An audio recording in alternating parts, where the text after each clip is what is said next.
need to nail this one. Wait, wait, whoa, whoa.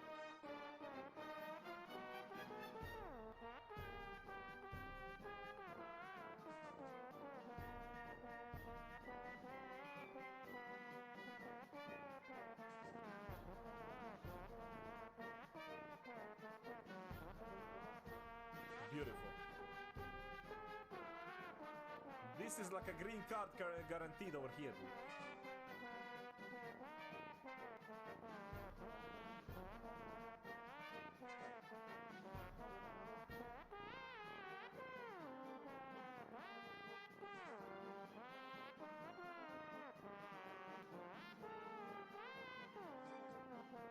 Beautiful.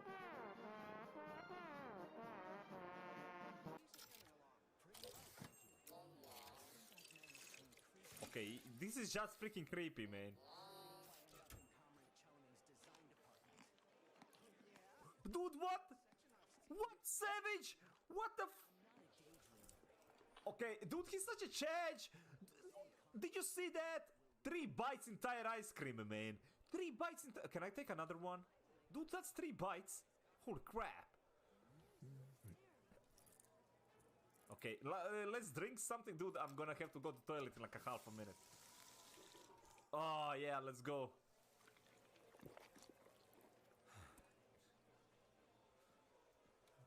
They better have like a toilet soon. I have a freeze headache. She sounded sus? She did, man. Open the goddamn... Wait, can you type? Open the goddamn door, man. What's wrong with me?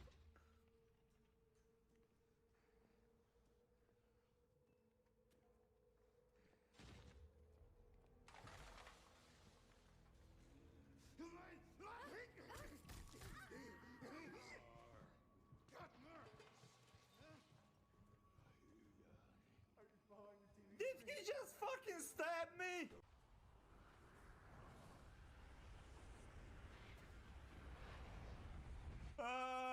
What? What?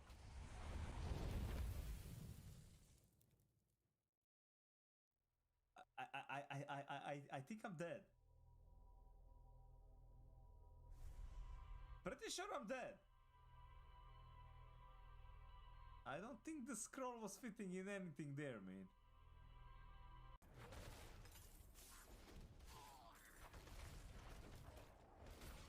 Loot like this? I need more spirit. No! No! I entered the fucking dungeon! Are you kidding me? Are you freaking kidding me? Dude, he G-baited me so hard. Holy shit! He freaking G-baited me so hard. What a G-bait! What? No!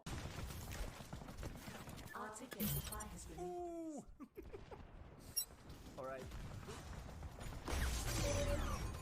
Is this the end?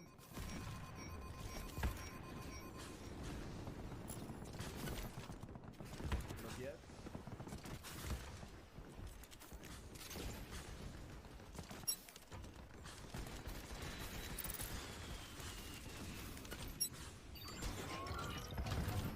This is the end for that guy. Oh no no no!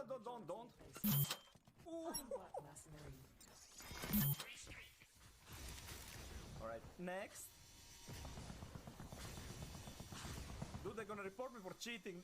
That entire thing was insane. Thank you.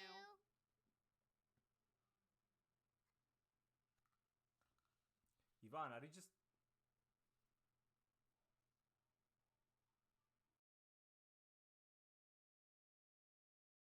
Are you just messing with me? Are you just messing with me, okay? Get the bucket. Well ahead of you. Oh, I'm ready. Oh, I'm ready. Alright.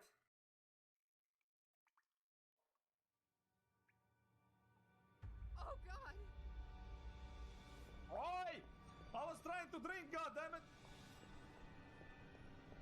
Stay away from me! It's fine, man. I was trying to drink, dude.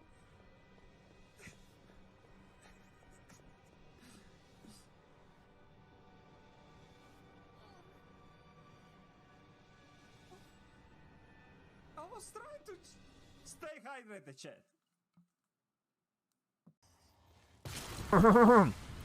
Do re mi fa sol la ti do. Do re mi fa sol la ti do.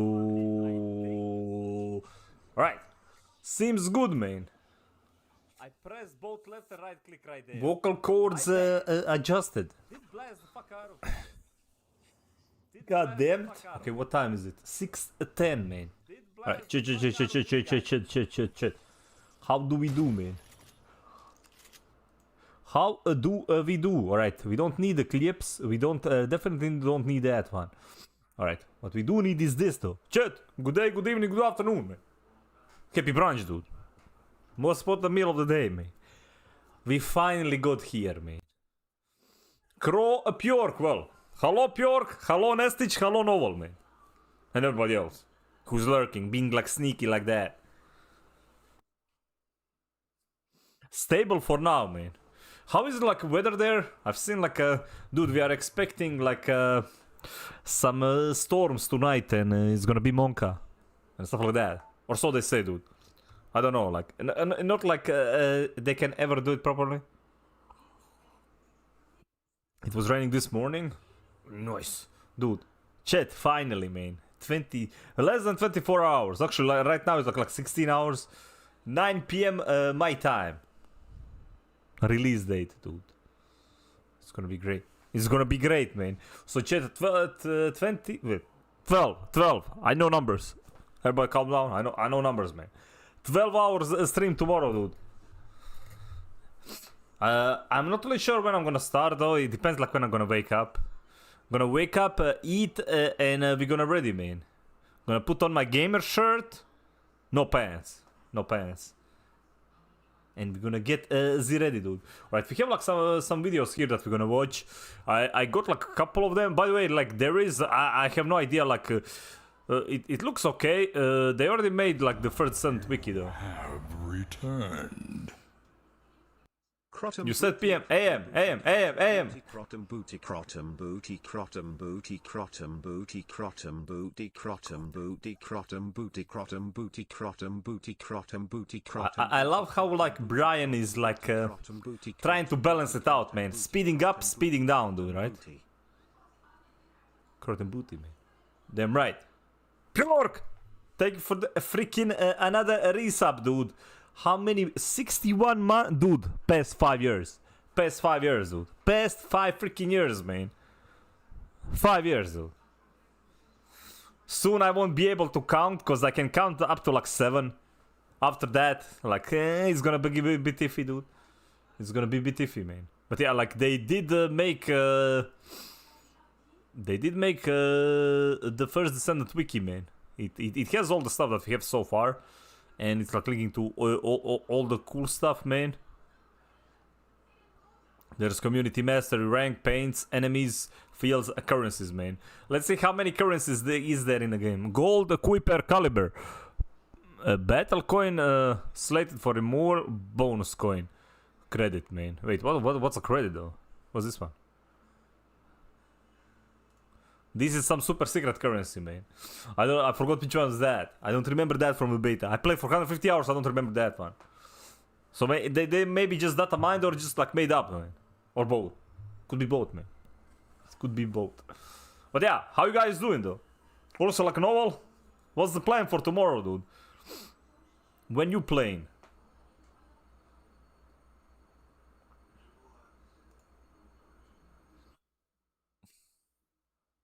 Alright, let me see the Descendantos, man. Alright, if you don't have a Luna, like this is like a DJ one, man. This one sounds like a DJ, but that one and the next, there was like one more, and that one's also a female, though. So when I get home from work. Oh yeah, dude, like, dude, I totally forgot it's a Tuesday release day. It's a Tuesday release. Damn. Ah, damn, man. I just realized that it's a Tuesday, it's not a weekend release. But yeah. Let me see here. Shield out of recovery, XP. Right, seems like I really hope that we get soon something like the talent calculator, so we can actually like put stuff in. If I want to like make a build, I can't really do it right now. It's a bit annoying. Hopefully we get that soon on a release as well. Let's see the First Descendant wiki, man. Refresh, dude. Okay, let's see. Launch time. Sort by new, man. What do we got? Can you group up? Got to complete. Is this the French? Oh my god, it's a French, man. How can I report people for being French? Let me see. Trophy list. Make sure to link your account to the nexon. We'll do this. Sign in a nexon. Now you can do this one in game though. You don't like really need to do anything. Like you can do it in game though.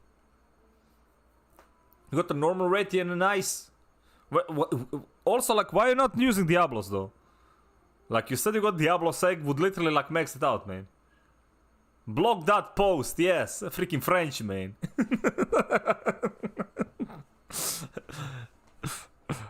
As ordered by Jacril, dude.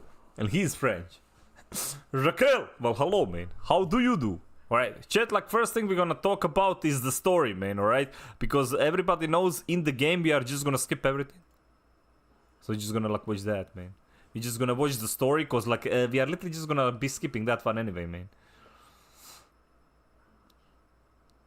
Like, yes, skip, and, like, play, dude. Alright, I have, like, a couple of videos. I have one...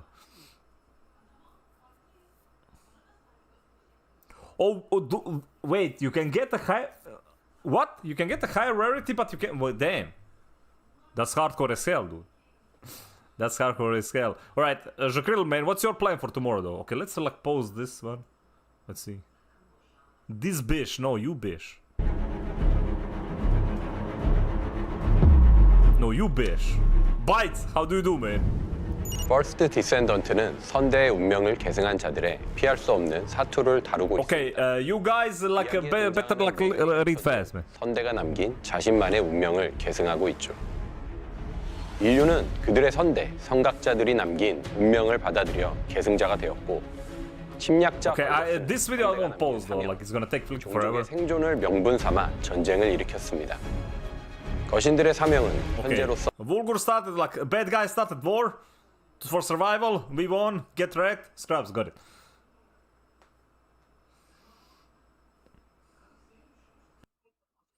No restream bot, man. This bish, man. Wait. Is it not showing on Twitch? Why are you not showing on Twitch, dude? Like it's broken again? Freaking classic, dude. Let's play the game and be too busy looking at asses to read any story, man. See? He understands, chat. He understands. Also, like, I think it's gonna be... okay, I need to see, like... Well, it gets sent there, but it doesn't get sent back. This is weird. It doesn't get sent back, man. I don't know why. Let me see. Restream chat.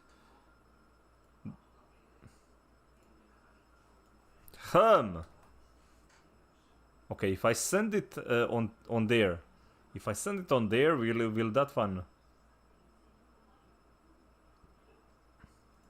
Restream chat broken, man. Chat, help, help, help.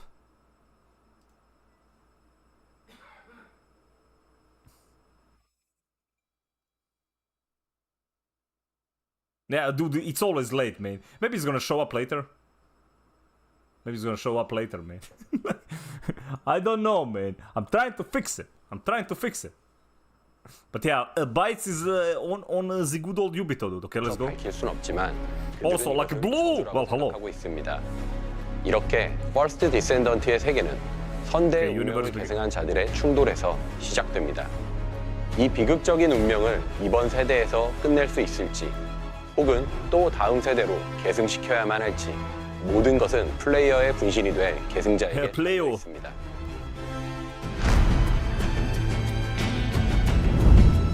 계승자는 Alright, so we get the abilities from our ancestors. 군사적 관점으론 인류 최후이자 최강의 전술 병력입니다. 그들은 선대로부터 계승된 아르케라는 유전 물질을 가지고 있는데요. Yeah. Okay, so they inherited stuff 상식을 from their 뛰어넘는 ancestors. 전투 능력을 보여주고 있습니다. 잘 훈련된 계승자 한 명의 Same with the blue 전투력은 team. 수백, 수천의 벌거스를 가볍게 해치울 수 있을 정도로 막강합니다. 하지만 인류는 전투에서 이기고 있을지언정 전쟁에서는 지고 있습니다. 무한에 What 가까운 if your 적들은 ancestors were lizard 계승자 people? No, no, oh no. 없는 목표를 No way, man. Like these guys, though? I 현재 don't know. 인류가 직면한 상황은 심각합니다. 시간이 지날수록 차원의 벽이 벌어지며 더 많은 거신이 나타나고 있죠. 차원을 건너온 침략자 벌거스들은 압도적인 병력과 기술로 행성의 지배자가 됐습니다. See, like the lizard people are this, like Vulgus, like they made the planet, okay? They are the lizard people, dude.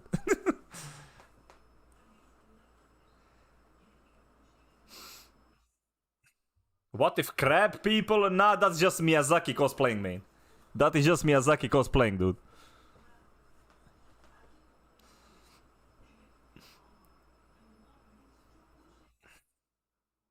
Freaking torch. 됐습니다. 이제 인류에게 남은 방법은 무한 Grab 에너지 people and 연체, feed, man. 철의 Wait, 심장을 손에 isn't 넣는 the... 것뿐입니다. No. Like, that would be Kojima, man. Kojima is the feed guys, bro.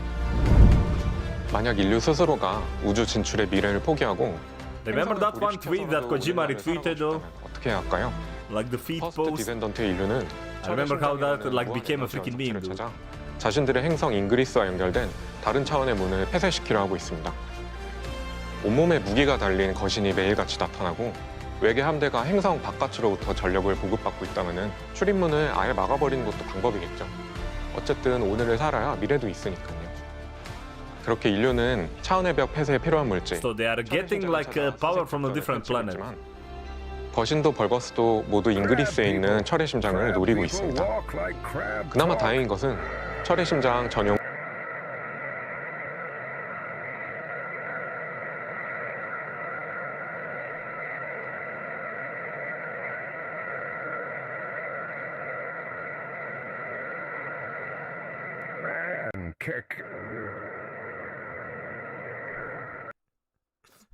Bro, what the? Dude, he's actually entering the demon void, dude. What the? What the hell was? Actually, no. The more I think about it, the more I think the blue is right, man. More I think the blue is right, man. The guy, 찾았다는 점이죠. because Kane is always random as hell, dude. I freaking love the guy. 인류의 선조 선각자들은 후세대에게 운명을 물려주며 한 가지 시스템을 준비해뒀습니다. 계승자 전용 유전 사용자 인터페이스, 코드명 안내자가 바로 그것입니다. 안내자는 계승자들의 네. 유전 물질인 아르케에 각인되어 계승자들만이 보고 들을 수 있는 자유형 Yeah, AI입니다. AI, man. 주요 기능은 철의 심장을 추적하고 철의 심장을 제어하기 위한 전략, 전술을 안내하는 AI is giving us strategies how to beat the 비록 enemies, 코드가 man. 손상되어 옛 기억과 대부분의 핵심 This is 기능을 the end, man. 상실했지만 남아있는 추적 시스템만으로도 철의 심장 수색에 엄청난 Never a 이점을 dull moment 제공합니다. seen all day, dude. 마치 모래밭에서 He's evolving, man, in such a good way, though. 탐지기를 손에 넣은 것 같죠. 물론 안내자가 다른 목적을 가지고 있을지는 의심해볼 필요가 있습니다. Yeah. 하지만 눈앞에 I mean, if oh, well, like, dude, we are gonna be in pro. Okay, so like the AI is this chick. Okay, when all AI looks in the future like this, man, humanity is doomed, dude. 하지만 There is literally no hope, dude. 인류는 안내자를 의심하며 지켜볼 시간이 있을까요? 인류의 사령부가 다투고 있는 동안에도 벌거스 수뇌부는 그들만의 계획을 I will finally accept AI. Everybody will. 그들이 바로 Everybody will, man. 벌거스의 지도자 Hey, Sonic buddy, what's up, man? 수하인 아몬입니다. The purpose of invasion. Okay, let's see. 벌거스가 인류를 침공한 Loot, they want loot. 100년이 되어가고 있습니다. How you doing, man? You excited? 무엇을까요? 벌거스는 압도적인 병력과 전쟁 기술로 행성 곳곳을 거대한 식민지로 만들었습니다. 이제는 불모의 땅이 되어버린 광산지 Dude, like, is it me or like, dude? By the way, is the sound like too loud? I didn't even pay attention to that. It's already like at max. But I don't think like itself is. 대에는 사이보그 벌거스, 불멸의 군단이 소유한 They are 거대 not that loud, but like, dude, the 금속 music in the game is freaking sick, though. 이곳에서 그들은 우리 행성에서만 볼 수 있는 희귀 금속 Yeah, for the First Descendant. 벼락의 채굴하고 재처리하고 있습니다. 그리고 우리 You 인류에게 said this is a shooter? Damn shame. Well, a looter shooter, think of Warframe. I said, like, you don't really need to shoot ever. 생명이 넘치던 곳에 Like, once you, like, build the Descendant, you can, like, literally just spam 인류를 spells. 멸종시키고 싶었으면 전함을 끌고 알비온부터 You literally don't even need to 공격했을 shoot. 텐데요. 물론 알비온 산맥에 설치된 대궤도 방공망을 우습게 볼 수는 없겠지만 하려면 다 방법이 있었을 겁니다. 카렐과 아몬에겐 분명 그렇게 하지 않은 의도가 있을 겁니다. 그들의 목적이 정말 철의 심장 하나뿐일까요? 어쩌면 그들은 인류 가운데서 Shoot by AI, 계승자들을 like, it's- 기다린 것은 아닐까요? Trust me. 이 운명의 결과는 There is more shots to be shot, man. 퍼스트 디센던트의 이야기 속에 있습니다. Have you seen Ultimate Benny? 지금까지 Now that's class right there. 캐릭터로서만 등장했던 계승자는 앞으로 스토리의 주축이 되어 다양한 퀘스트에 등장하게 됩니다. 이 과정에서 계승자들이 어떤 성격 그리고 어떤 사연을 가지고 있는지 플레이를 통해 자연스럽게 느낄 수 있도록 게임을 디자인하고 있습니다. 저희는 방대한 세계관과 함께 그 속에 살아가는 사람들의 모습을 그려내고 공감을 이끌어내고 싶었습니다. 계승자들은 단순한 전투기계가 아닙니다. Nice angles, dude. 그들 모두 감정이 있고 전쟁으로 잊고 This game understands angles. 희망, 그리고 아픔을 가지고 있습니다. 글레이는 잃어버린 자신의 딸이 잉그리스 어딘가에 살아있을 것이라고 굳게 믿고 있어요. 카일은 자신과 동고동락하던 작업반을 Some of the names, though. Freaking Kyle. 없는 분노와 복수심을 지니고 있습니다. 반란한 듯한 버니도 홀로 남겨지며 받았던 마음의 상처를 숨기려고 애쓰고 있죠. 이렇듯 모든 계승자들은 저마다의 사연과 이야기가 있고 싸워야 할 이유가 있습니다. 오픈 베타 이후 한층 더 단단해진 이야기를 통해 Kyle Giga Chad, man. 캐릭터들과 만날 수 있도록 준비했습니다.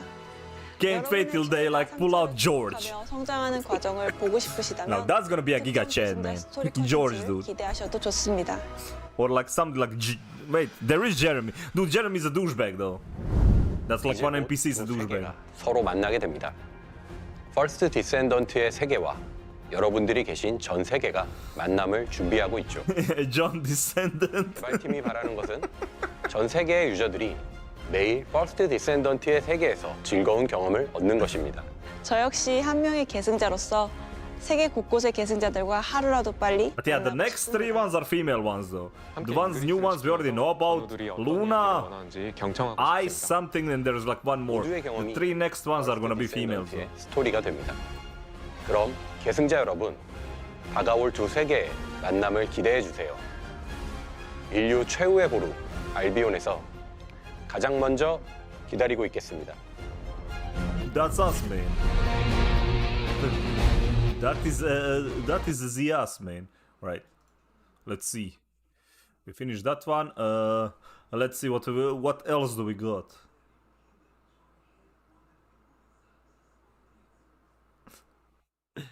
Dev talk endless game content. Okay, we're gonna go with that one.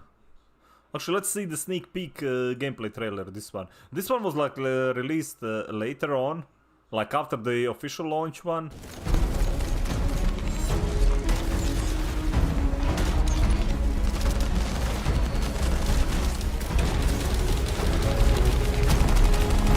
I think this one already showcased like some of the new ones.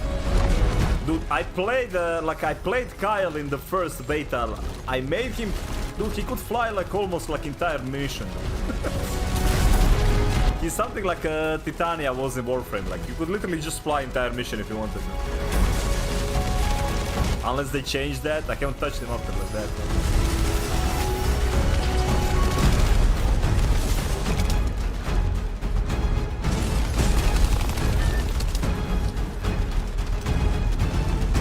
Oh, there is a Jacril waifu, man.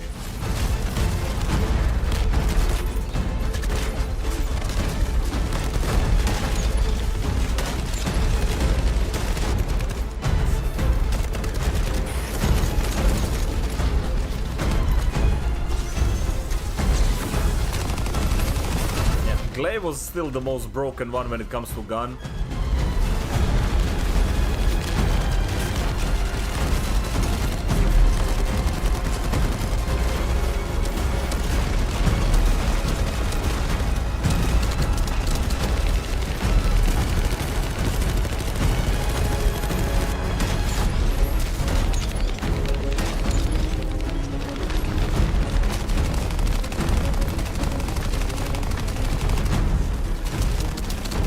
You'll see later when I show you like there is a video about there is already like what, like 12 ultimate weapons in a game.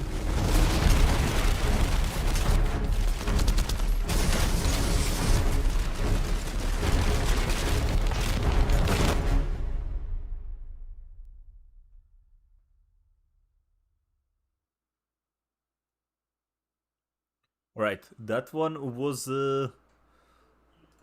let's remove that one. Where is it? 입니다. Okay, go from the beginning, oh man. Right. 퍼스트 디센던트의 재미는 메인 스토리를 다 끝내고도 계속 이어집니다. 새로운 Okay, this 계승자, stop completely after the main story. 모으는 것은 물론이고요. 다양한 Thick gameplay, man. 것들도 준비되어 있습니다.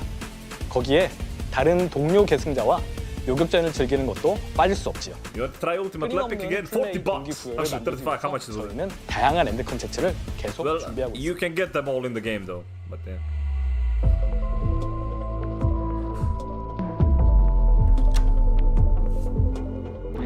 I don't think like a single one was bad though. Like I think a lot of people didn't play Sharon, but Sharon has the skill that can literally strip the enemy armor on like the big bosses, which is insane.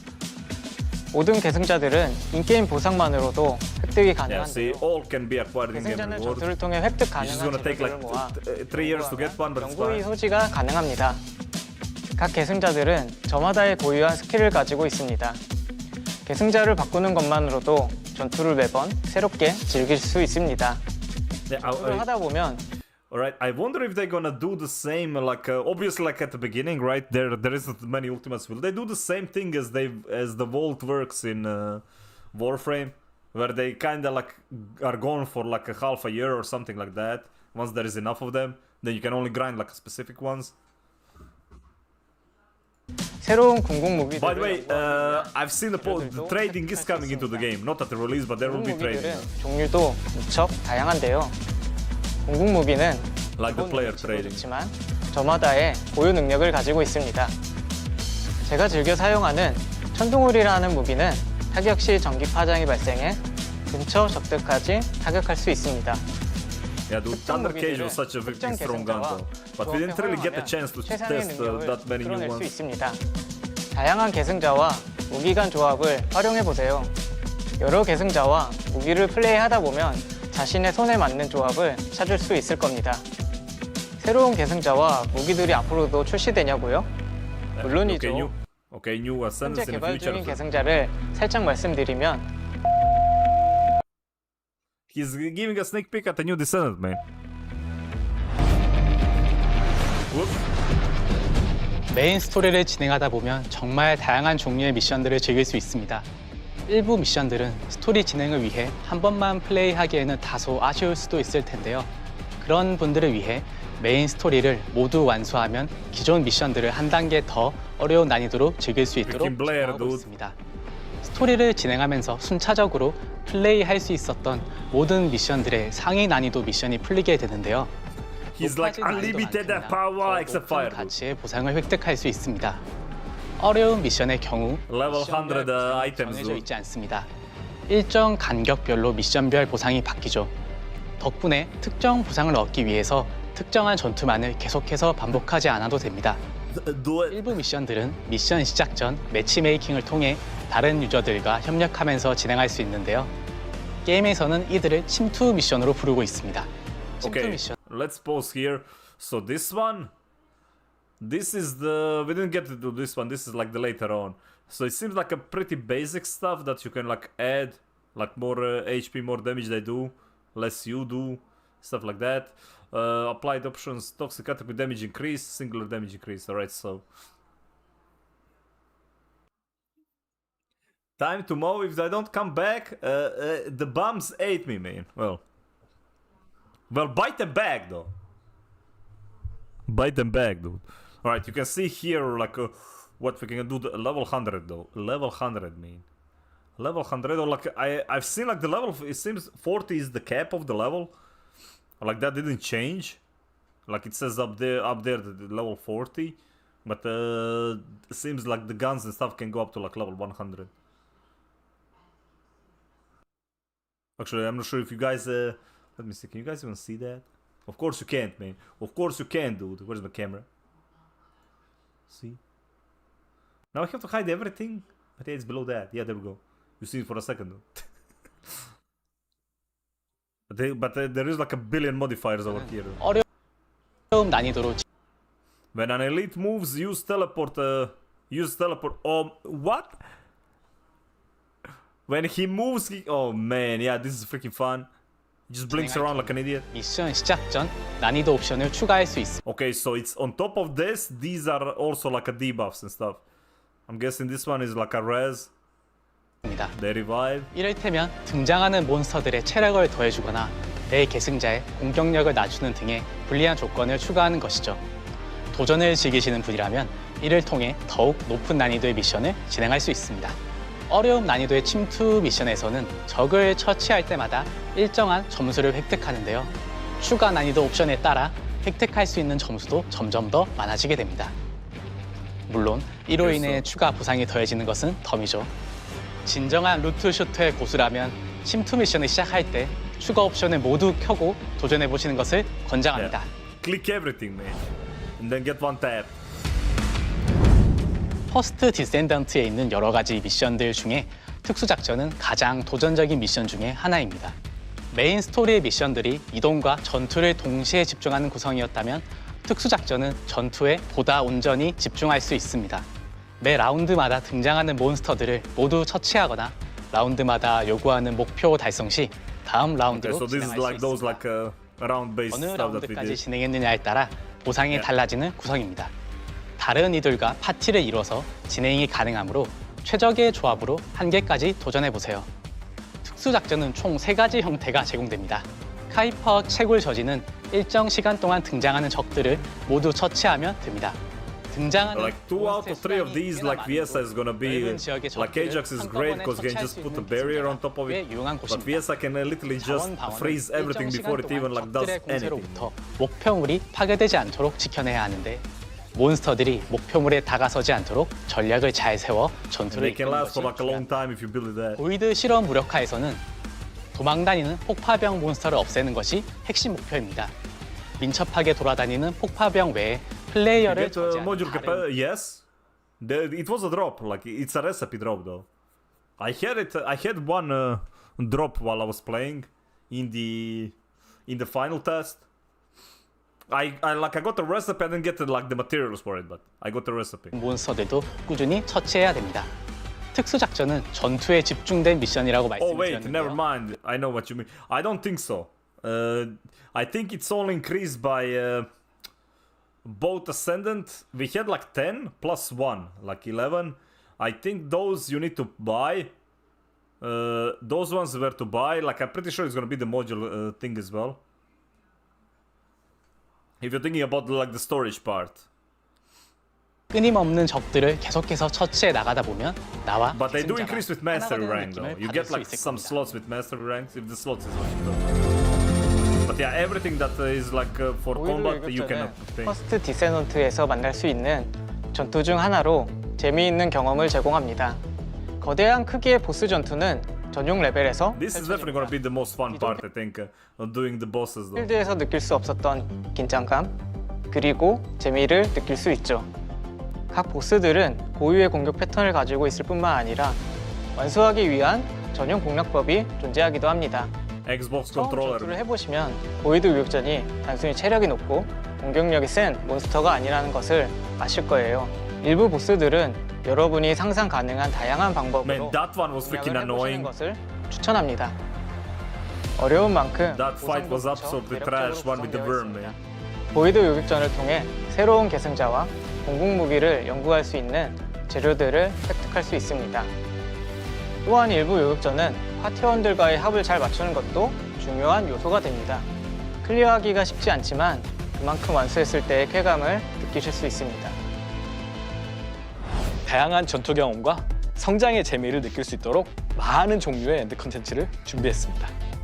계승자들마다 고유의 최적화된 빌드를 만들어서 전투를 즐겨보세요.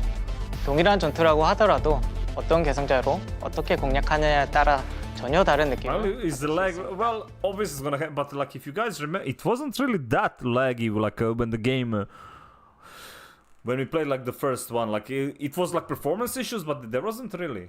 They already had, yeah, but not that much though. I don't remember them having like suffering from like a login stuff and all that. I don't remember it being that bad. I mean, I played the game for like 150 hours though. I didn't have like I had like performance issues, but last one was fine. 특수 작전마다 공략법과 최적의 계승자, 장비 구성이 달라지도록 I don't know. 구성되어 I really 있습니다. didn't have a single issue with like the last one. 최대 몇 But not many 라운드까지 people 갈 수 played it 있는지 though. 도전해 보시기 바랍니다. Since it was only 2 days. 보이드 요격전에서 정말 긴장감 넘치는 전투 경험을 하실 수 있을 것이라 예상합니다.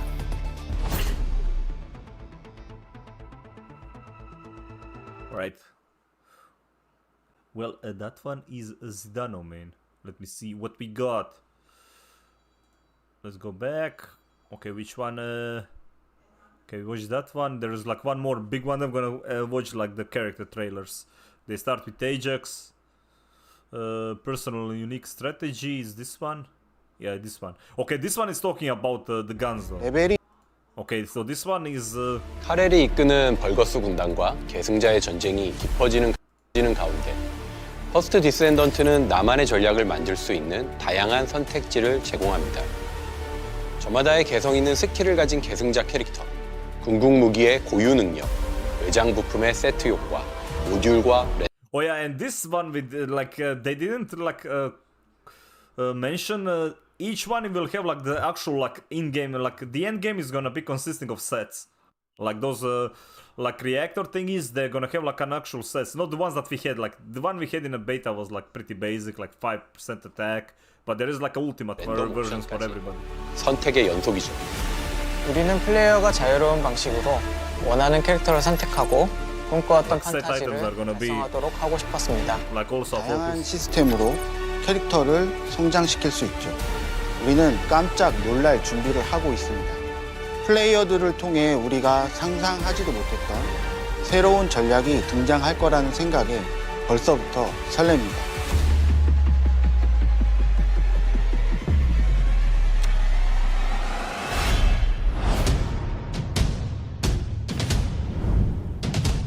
지난 테스트에 참여한 Jaber is gonna be one of the like main ones for me as well. He's so broken. He's gonna be great for like everything. Every single 지난 piece of 테스트에서 content. 11명의 계승자와 2명의 얼티밋 계승자를 선보였습니다. 버니는 빠르게 움직여 전기력을 만들어냅니다. 전기력을 주변에 발산하거나 한 점으로 집중하여 적에게 강력한 전기 데미지를 입힐 수 있습니다. 하지만 뭐니 해도 버니의 트레이드 마크는 빠른 속도로 달리며 전기력을 만들어내는 광속 질주입니다. 벨비는 언제 어디서든 물로 변해 물 웅덩이를 만들어낼 수 있습니다. 물 위에선 더 적은 정신력으로 스킬을 사용할 수도 있죠. 적진 한복판에 물 웅덩이를 만들어 순식간에 이동하거나 액체화로 벌거스 사이를 헤집고 다닐 수도 있습니다. 그리고 런칭에는 새로운 계승자가 등장합니다. 에시모는 땀 한 방울조차도 위험한 폭발물을 This guy 자체입니다. looks freaking fun, dude. 에시모가 재채기를 하는 것만으로 폭발이 일어날 수 있지만 슈트가 위험을 억제하고 있습니다. Think there will a lot of dude. I'm pretty sure like 9. Dude, look at this freaking number, man. 2 million, freaking 2 million he did.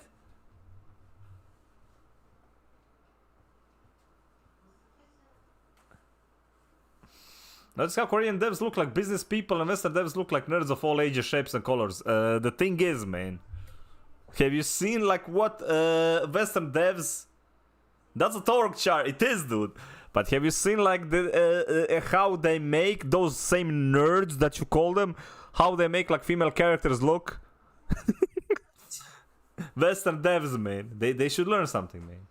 Players love big numbers, man. Yeah, like this until you go into like Warcraft of Diablo numbers, where like this number is like with gonna be like 3 more lines here, okay? But yeah, dude, Ultimate Bunny mains, there's gonna be so many of them. So the guy is OP, damn that damage. I mean, like he's probably like level 100 though. We won't see it, but it looks very nice. Yeah, 5634G. Like, what the hell is that supposed to be, man? 있습니다. 애쉬모는 적이나 지형에 Now, whenever I saw like he has like he looks pretty dope though. 수도 있죠. Like his gameplay is very 할 nice. 수도 있어 미리 적의 동선을 파악해 함정을 놓고 적을 기다리는 Like he 캐릭터입니다. would work great with somebody who 덤플레이를 can CC 중심으로 though. 게임을 즐기고 싶다면 엔조를 추천합니다. 엔조는 다른 계승자보다 탄약 보급의 우월함을 가지고 있죠. 엔조는 No, you misunderstood. To me, it's more like unexpected to get those female characters from the guys because they don't make them. Which class? Viesa. Viesa will be my main though. At the beginning, because Viesa was amazing, dude. Freaking love the freezing everything. Also, like it's countering every bunny, right? Because the Viesa build I'm gonna be making, it's gonna literally clear everything before it even spawns, right? So bunny can't even kill anything. Get wrecked. I do love, like, I played like a bunny the most. Like, I had like pretty much like a fully geared bunny. It was super strong though. I had like a mega OP Jaber as well, but Jaber got nerfed twice. Maybe it will be whichever has the biggest ass, man. Also like true though. I mean that's gonna be primarily. Like I think the Jaber is like the only like dude I'm gonna focus on. Everything else is gonna be probably like female. 주변에 소환할 수 있습니다. But yeah, my main goal is to like make like such a OP class I can just boost everybody, right? Because like this is the kind of a game like it will have a challenge, but it's mostly gonna be about grind. So I'm just gonna like have characters so I can help pretty much everybody like get whatever the hell they need, man. Just gonna boost all day, every day, dude. Easy game, dude. 이런 것을 소환할 수 있었다면 어땠을까요? 코옵을 좋아하는 플레이어에게 유지는 완벽한 선택이죠. I know I should probably like make the Glay, because Glay or somebody with a weapon is gonna be strong. But I like playing the ability power, and I think Jaber is gonna be pretty much 유진과 함께 insta pick for like every team and in everything. 스쿼드의 전략이 완전히 달라질 것입니다. 모든 전략은 계승자를 선택하는 것부터 시작합니다. 계승자의 스킬과 궁합이 좋은 Man, I can't. 무기와 Okay, I don't think you guys understand though. I don't think you guys understand, right? Like they already leaked how it's gonna happen. Like so, we have like a pre-season which is starting tomorrow. Then at August is like the season 1, and it's dude. If you think that they didn't literally prepare like the bikini skins for this summer, like I say, like hold your money, man, because like in like month or two we're gonna get very classy costumes, man. I'm sure of that. They probably like prepared the bikinis for like the first season, dude. Calling it right now. 외장 부품 People wallets are just gonna get destroyed, man. 핵심이죠.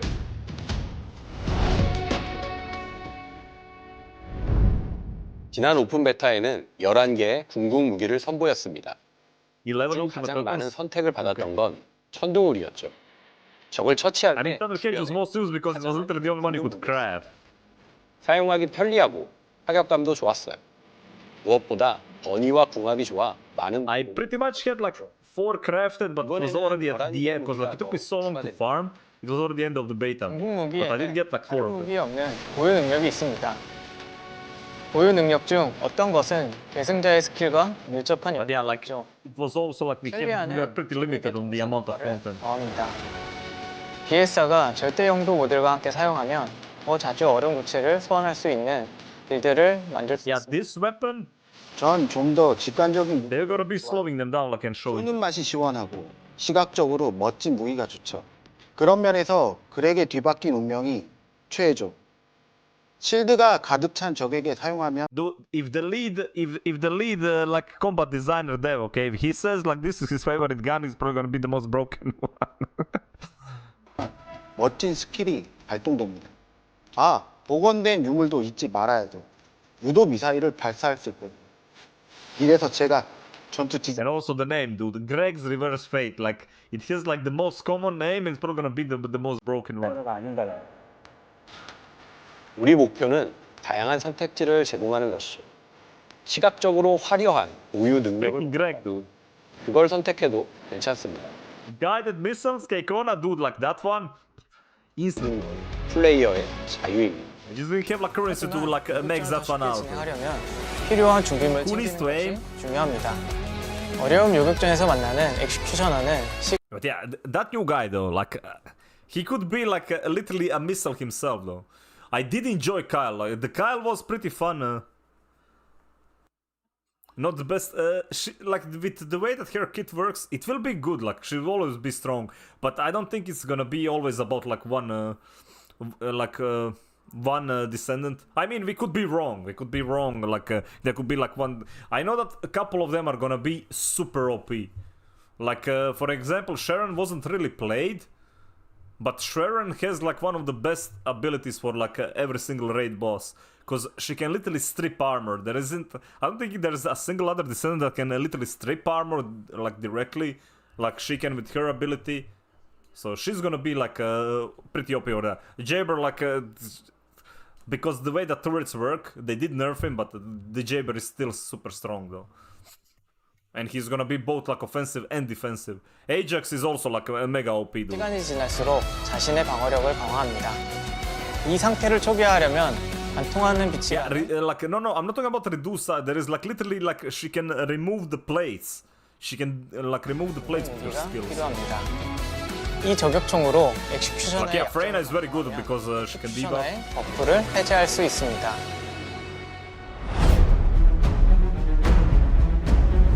세트 외장 부품은 빌드의 활용 정점입니다. Yeah, he will like see the use of external component sets. I'm pretty sure we haven't seen the OP ones, man. 세트 외장 부품으로 마무리해야 합니다.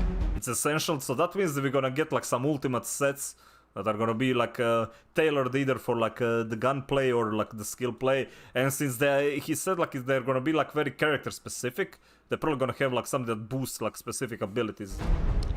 이 랩픽을 보세요. 호화 스킬을 무한으로 사용. Oh yeah, look, I haven't used Lepic Infinite Overs, so it basically makes him like a skill spammer like forever, dude. 이 빌드를 만들려면 학살자 세트 외장 부품이 꼭 필요합니다. 학살자 4세트 효과를 맞추면 견인 상태의 적을 처치할 때 정신력을 회복할 수 있습니다. 랩픽의 견인 수류탄과 콤비네이션으로 무한 포화 빌드를 This will like see like who is gonna be like absolutely mega busted. 이런저런 조합을 테스트해보고 있었어요. 지금 확인하고 있는 건 버니의 무한질주 세팅이죠. 생체 연료 개조 모드를 사용하면 광속 질주를 사용할 때 정신력 대신 체력을 소모하게 되죠. 그래서 압도적 체력 모듈로 최대 체력을 늘리는 세팅을 해봤습니다. 버니의 광속 질주를 멈추지 않을 방법을 찾아보는 중인데요. 조금 부족한 것 같아요. 체력 수집가를 더해볼까요? 적 처치할 때 체력 회복을 할 수 있으면 This is like a very tanky build, but man. 계승자의 스킬과 궁극 무기, 세트 외장 부품으로 빌드의 컨셉을 잡았다면 빌드의 완성. That bunny build would like require you to have an actual healer. 모듈은 세팅의 모든 것이죠. First Descendant의 세팅은 조합으로 완성되기 때문에 무궁무진한 자유도를 가집니다. Like I tried the build with the HP and defense, it was still like. 그래서 모듈을 만든 You didn't have like enough recovery. 어떤 조합이 나올 수 At least 있을지 not in the beta that we had. 해봐야 했습니다. 하지만 세팅에 제약이 아예 없는 것은 아니죠. 수용량이라는 자원 안에서 전략을 짜야 합니다. 수용량이 부족하면 에너지 활성체로 최대 수용량을 늘릴 수 있죠. 하지만 이것도 부족하기 때문에 소켓 타입 부여까지 활용해야 합니다. 모듈과 소켓의 문양을 맞추면 수용량을 절감할 수 있기 때문이죠. Man, when you have to 8-4 my everybody, dude, feels bad. 플레이어는 성장하기 위해 여러 가지 시스템을 사용해야 합니다. 스킬의 위력을 강화하려면 우선 반응로부터 신경을 써야 합니다. 가장 먼저 챙길 건 최적화. Okay, let's see. Do we see like an actual like set? Okay, this one is dude like freaking 9,000 power though. Still dimensional skill boost. Tactical rifle weapon class equipped, man. 가장 먼저 챙길 건 Can we? I want to see the ones at the bottom though. 최적화죠. Yeah, you see like you see the difference when like it boosts it up. 레벨이 낮은 13,000, 15,000, dude. 라도 무기, 속성, 아르케타입을 I want him like to 잘 show us the 맞추고 components. I 있으면 want to see the sets. 훨씬 They change 강력한 them. 위력을 발휘합니다. 하지만 이전 오픈 베타에서는 최적화를 맞췄을 때 위력이 얼마나 강해지는지 알 수 없었죠. 저는 계산기를 옆에 놓고 플레이를 했어요. 이번에는 위력 증가를 툴팁에 바로 알아볼 수 있게 개선했습니다.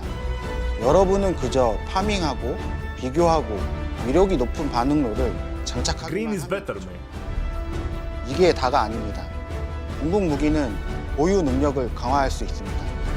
아니면 랜덤 모션을 재조정해서 내 전략에 Yeah, also remember like you're gonna need to like craft each weapon like 5 times to get all the like maximum like ability on it. 레벨 전승이 있습니다. 무기의 레벨을 높일 수 있죠. 모듈은 분해해서 재료를 얻을 수 있고 강화해서 성능을 향상시킬 수도 Dude, like, 있습니다. can we preload? Yeah, Avanis, it was already like it's already done, man. Avanis, buddy, how you do? You can. It's like 36 gigabytes. Yeah, like I tried to enter the game to see if I can adjust the settings, but it doesn't let you. Dude, I rolled. I had like in the last test, I had like perfectly rolled one, man. It had attack, crit hit rate, like it had everything in gold. Like, on my like third reroll, it was so freaking broken, dude. Ah, man. First I will never get that Descendant는 shit again. It 재료를 was 모으고 literally all gold. 차곡차곡 성장해가는 그라인딩 게임입니다. 성장하기 위해 월드 곳곳에서 플레이해야 하고 온갖 재료를 수집해야 하죠. 성장과 시스템이 긴밀하게 엮여 있기 때문에 편의성을 위한 다양한 기능이 준비되어 있습니다. 그중 정보 열람은 너무 중요한 시스템이죠. 플레이어가 성장하는 데 필요 This library stuff is so good though. Like this literally shows you like where you can like get stuff. Obviously we didn't have like access to like new stuff. Using all your luck in the stress. Freaking classic, dude. It's always happening like that, man. It's always like that, dude. 필요한 재료, 모듈, 외장 부품, 제작 재료를 Yeah, like this. 어디서 얻을 수 있는지 Very, very good. 정보를 제공합니다. 정보 열람에서 세팅에 필요한 모든 것을 찾아보세요. Find out everything. 아니면 Like 정보 열람에서 모든 모듈과 외장 didn't really use it all too much, as I said, like because like a lot of things were like not available. So 확인해 보세요. 정보 열람을 길잡이 삼아 여러분의 전략을 완성할 수 있을 겁니다. 잉그리스는 지금 전쟁을 끝내기 위해 영웅적인 계승자의 등장을 기다리고 있습니다. 여러분의 상상력이 필요한 순간입니다. 계승자의 스킬, 공국 무기, 세트 외장 부품, 모듈로 무엇을 할 수 있을지 상상해 보세요. 나만의 전략을 만들고 파워 판타지를 실현하십시오. 그럼 First Descendant의 세계에서 여러분의 계승자와 만날 시간을 기대하고 있겠습니다. well, see you, man. All right, let's see what else do we got.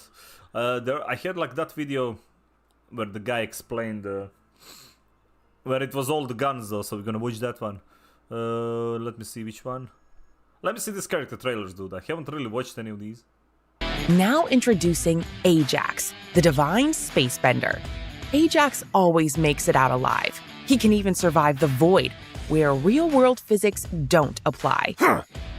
No one will die on my watch. With his great charisma, Ajax specializes in protecting his teammates. Ajax the Giga Chad, man. His barrier ensures the safety of his friends while dealing damage and deflecting hostile attacks. You will not pass. With his sturdy head-to-toe armor, Ajax can push enemies and inflict knockback. He can also deal massive damage to surrounding enemies with powerful shockwaves. I'm going in. Without a doubt, Ajax Insta-dying, is the man. ultimate leader as he protects his friends using void energy throughout battle. I will protect my team. He's too basic. Well, he will be like he was already mega strong. Like he buffed pretty much everybody else though. It depends like what you want to do though. He was like mega strong. Hey, look, that is me, man. That is my stream there, dude. It all depends like what you want to do, but like that barrier was already like insanely powerful for like especially with for the weapon builds, because it buffed the shit ton of like damage. Well, And it Valve could, can be a he could like deadly literally tsunami absorb to her everything, foes. though. Every She is single like as skill in gentle the as the morning tide to her can be a deadly tsunami to her foes. She is a Oi, oi. Well, Valby can be a deadly tsunami to her foes. She is as Where gentle is as that? the In that angle, man. See? Camera work at play right here. tied to her beloved friends. Water playtime! Valby can liquefy her body to move faster, creating a waterway that turns her enemies into mere laundry. She can also create big puddles, then I don't know, like, how can you play like this? It's too distracting, man. jump out of her desired location and deal She's damage very to good. enemies. She's very good. But yeah, very distracting, man. wet. With Valby's ability to manipulate water, she can also shoot bubble bullets and form small puddles. See? The splash! Valby's weapon can also become the unique laundry bomb launcher. One blast of She's this very water moist trap, all the time, man. is in her hands. And she wants to get moist, man. He will drop massively when using skills standing on water. Yeah, if she's standing on water, man. If she's wet, dude, butter. she gets stronger, dude.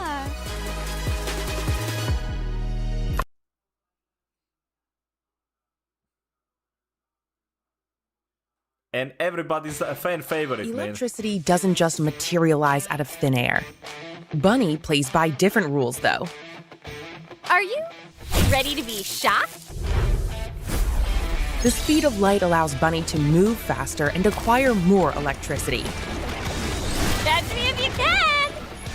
The only thing that was annoying, dude, like that ability where yeah, like that zap, he had like such an annoying sound, dude, because it kept like proccing like every half a second, especially like if the faster you go. That was such an annoying sound, but when you have to listen for it for 2 hours. Saving her friends. Bunny's powerful electricity can... Dude, this skill, if you like... I tried like the skill build which focuses on this skill alone. This skill can literally melt bosses. Deal massive damage to enemies. I'm unstoppable! She can even summon an electro orb to give her enemies an electrocution effect. When Bunny is charged with electricity and lands after a double jump, it's game over for everyone. Another day saved by me.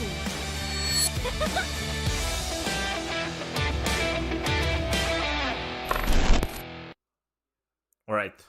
Where was we? We did those 3. Is there more? There is okay, there is 3 more here. Glaze says the easiest way to save your teammate is to take the enemy's life first. You have to take risks to protect what's yours. No one can stop me. Glay can go into a frenzied state by consuming her own HP. In the frenzied state, she is almost unstoppable. Don't get in my way. She deals massive damage to enemies and drains their life to recover her HP. I'll take it all away. Unleashing her latent anger subdues her enemies more quickly. Yeah, dude, like, she was the most, like, she got nerfed like 4 times. And she's still super strong. Yeah, she got, like, every beta she got nerfed. And she was still OP. When Glay takes out her specialized firearm, even the most powerful enemies are helpless against her. No mercy. Some criticize Glay for losing her sanity in battle, but when you see her absorb life force and grow stronger after defeating enemies, she appears more rational than anyone else. That yeah, was very rational.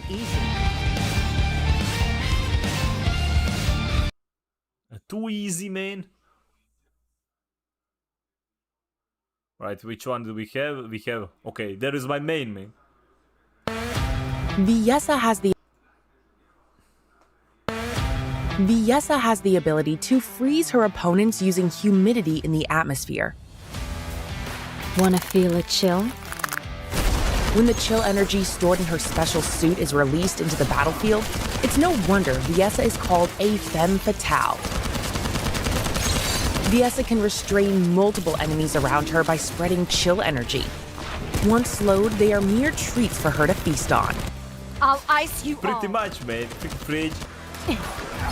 Booba. Shooting explosive frost shards is one of Viessa's favorite tricks to pull.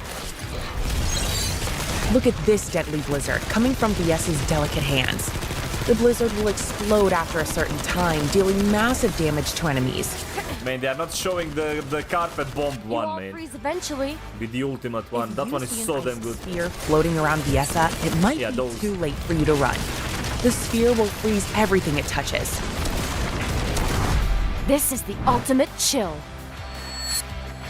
She's like a big chill, dude.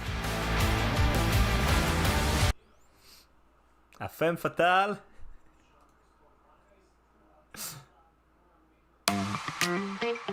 They say living on the edge is dangerous.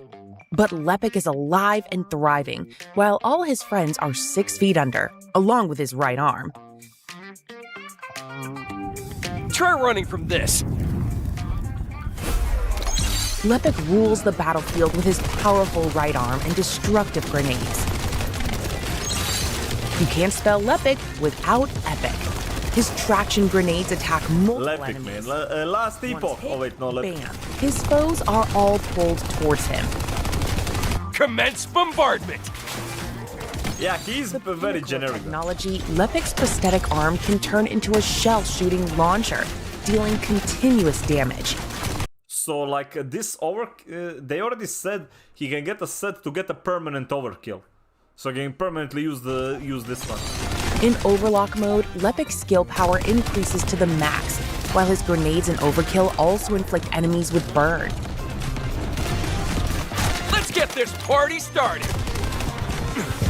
Lepik is one lucky bastard, despite taking... like this is for all the COD players, man. You should just play Lepik. If you're a COD player, you should just play Lepik. Heavy damage in battle, he always gets away with a close call. I'll take you on any day.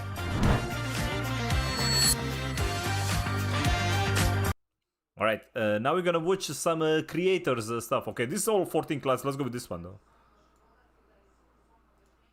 The First Descendant has a broad range of characters, and it is quite the tough decision on which to main, play, and even upgrade to or unlock. So I'm going to cover all of their details, including their abilities, their playstyles, lore, and how they work. I'm also going to include the new characters that just got announced and showcased. I'll deep dive as much as possible into each character, as well as using as much trailer and my own footage as possible. Additionally, I'll even include some of the experience that I've had with several of these characters. Skip the intro, man. A whole bunch more. What's up, world? It's Utopia back in with another betas and playtests. So first up, let's start up with the fan favorite, Bunny. We'll start off here with her lore and the surrounding overview. Why is nobody using the ultimate? So first up, Bunny was an orphan who became notorious as a troublemaker to support her grandmother. That video is up to this one. We'll watch it. A near catastrophe, and ultimately agrees to like 12 of them to secure their future. But yeah, like clairvoyance, like that one is pretty much gonna be like for any skill build. And store electromagnetic force generated by her movements into electricity for combat, though it quickly loses charges if she remains still. Albion's technology couldn't perfect this device due to the unique nature of Bunny's energy. Moving on to her role, she is considered a nuker, and as stated previously, she is a dealer of continuous damage who sprints while discharging electricity. Her passive skill charges electricity. She's absolutely amazing when you have to like move a lot on a battlefield to like clear like turrets and stuff. The first one being Thrill Bomb, which summons an electro orb to attack nearby. If you like build her for speed, like she's so damn good at it. She also has light speeding, which sprint increases significantly and requires more electricity. Also, like those orbs that usually like orbit the bosses that like you have to like shoot down, she can just like jump around there and literally destroy them all as well. Just by running around. It's very freaking strong. Deals damage to nearby enemies and inflicts them with the electrocute effect. Also, last up here, her maximum power shoots out electricity forward to inflict damage, and damage increases in proportion to the skill's duration. Again, what I do like they made it clear, so like you can't really. Okay, I didn't even want to pause at this, but like chat, you're welcome, man. The thing is, like a lot of those bosses are like resistant to a specific either a gun. Or both like a gun types and a specific like element. So like she can't really be used on like every single bosses effectively. Like she will still like do massive damage to like random ads and stuff that spawns, but she will like not be like that effective on the bosses. That's the same for every like character, except the neutral attack ones. That's why like things like Jaber are gonna be very strong. Because he's like a neutral character, so he can like be brought to everything, man. Movement and not a lot of gunfight or gunfire. as this class is mainly based on, again, moving around enemies, kind of exploiting that area there, as well as doing really good AoE damage overall. She is a very fast farmer due to her movement and being able to do I mean, AoE she's damage like as she's the fastest running character in the around. entire And again, game, this is so yeah. somebody that mostly you won't be using your gun with or a lot of gunfire. You're just going to be trying to get as much electricity and constantly staying moving. She was super strong in the 2023 beta. I'm not sure if she got nerfed since then. There has been some tech tests and some other betas there. However, she is really strong for AoE farming and farming efficiency. So if this is somebody that you don't mind being in melee range with and constantly moving, she is definitely for you. Next up, we do she have was like Ajax. insane for that. His backstory is he left active duty to become a professor, but quickly regretted it when he received a distress call from his former comrade, Aisha. He donned an experimental void energy battlesuit and set out to rescue Vish, well, her. hello, He was man. trapped in the void for 10 years. Upon his return, Fireball, man. despite being Freaking people offered a want chance to do it. resume teaching,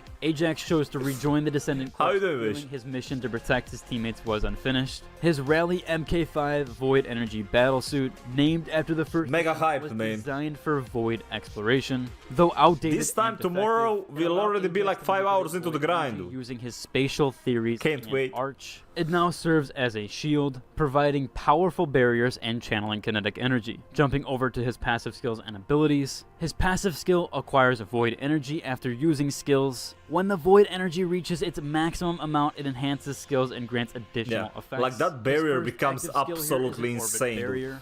Like, It creates a shield in front of I think like he Ajax, needs to and like its spec into it, durability right? increases proportionally It to needs to have like a Ajax's mod for it, HP though. and defense. Next up, he does have something called a Void Walk, which is a tech ability that leaps into the air and lands on the ground to strike nearby enemies, stunning them. His second to last skill is an Expulsion, which strikes nearby enemies, knocking them back. Hypercube is his last ability here. It creates a dome-shaped shield, and its durability again increases proportionally to Ajax's HP and defense. His role is considered a tank, so if you're looking for that type of playstyle, again reminiscent of a tank, Ajax is definitely suited for this here. He's going to provide a lot of defense and a lot of mainly cover like for all the teammates, support so he will characters be are a like massive non-attribute support though. in that department. Next up, we do have Valby. Her role is a constant DPS. She was part of the Ingress Environmental Watch. Well, thank you very much for the follow, buddy. Something called the Last Emerald Lake and vowed to protect it. She was attacked by the Order of Truth and she awakened her Arch, transforming into a powerful water entity to defend the lake. Her Arch abilities allow her to become water, but she risks evaporation. Her environmental shielding suit helps maintain her human form and uses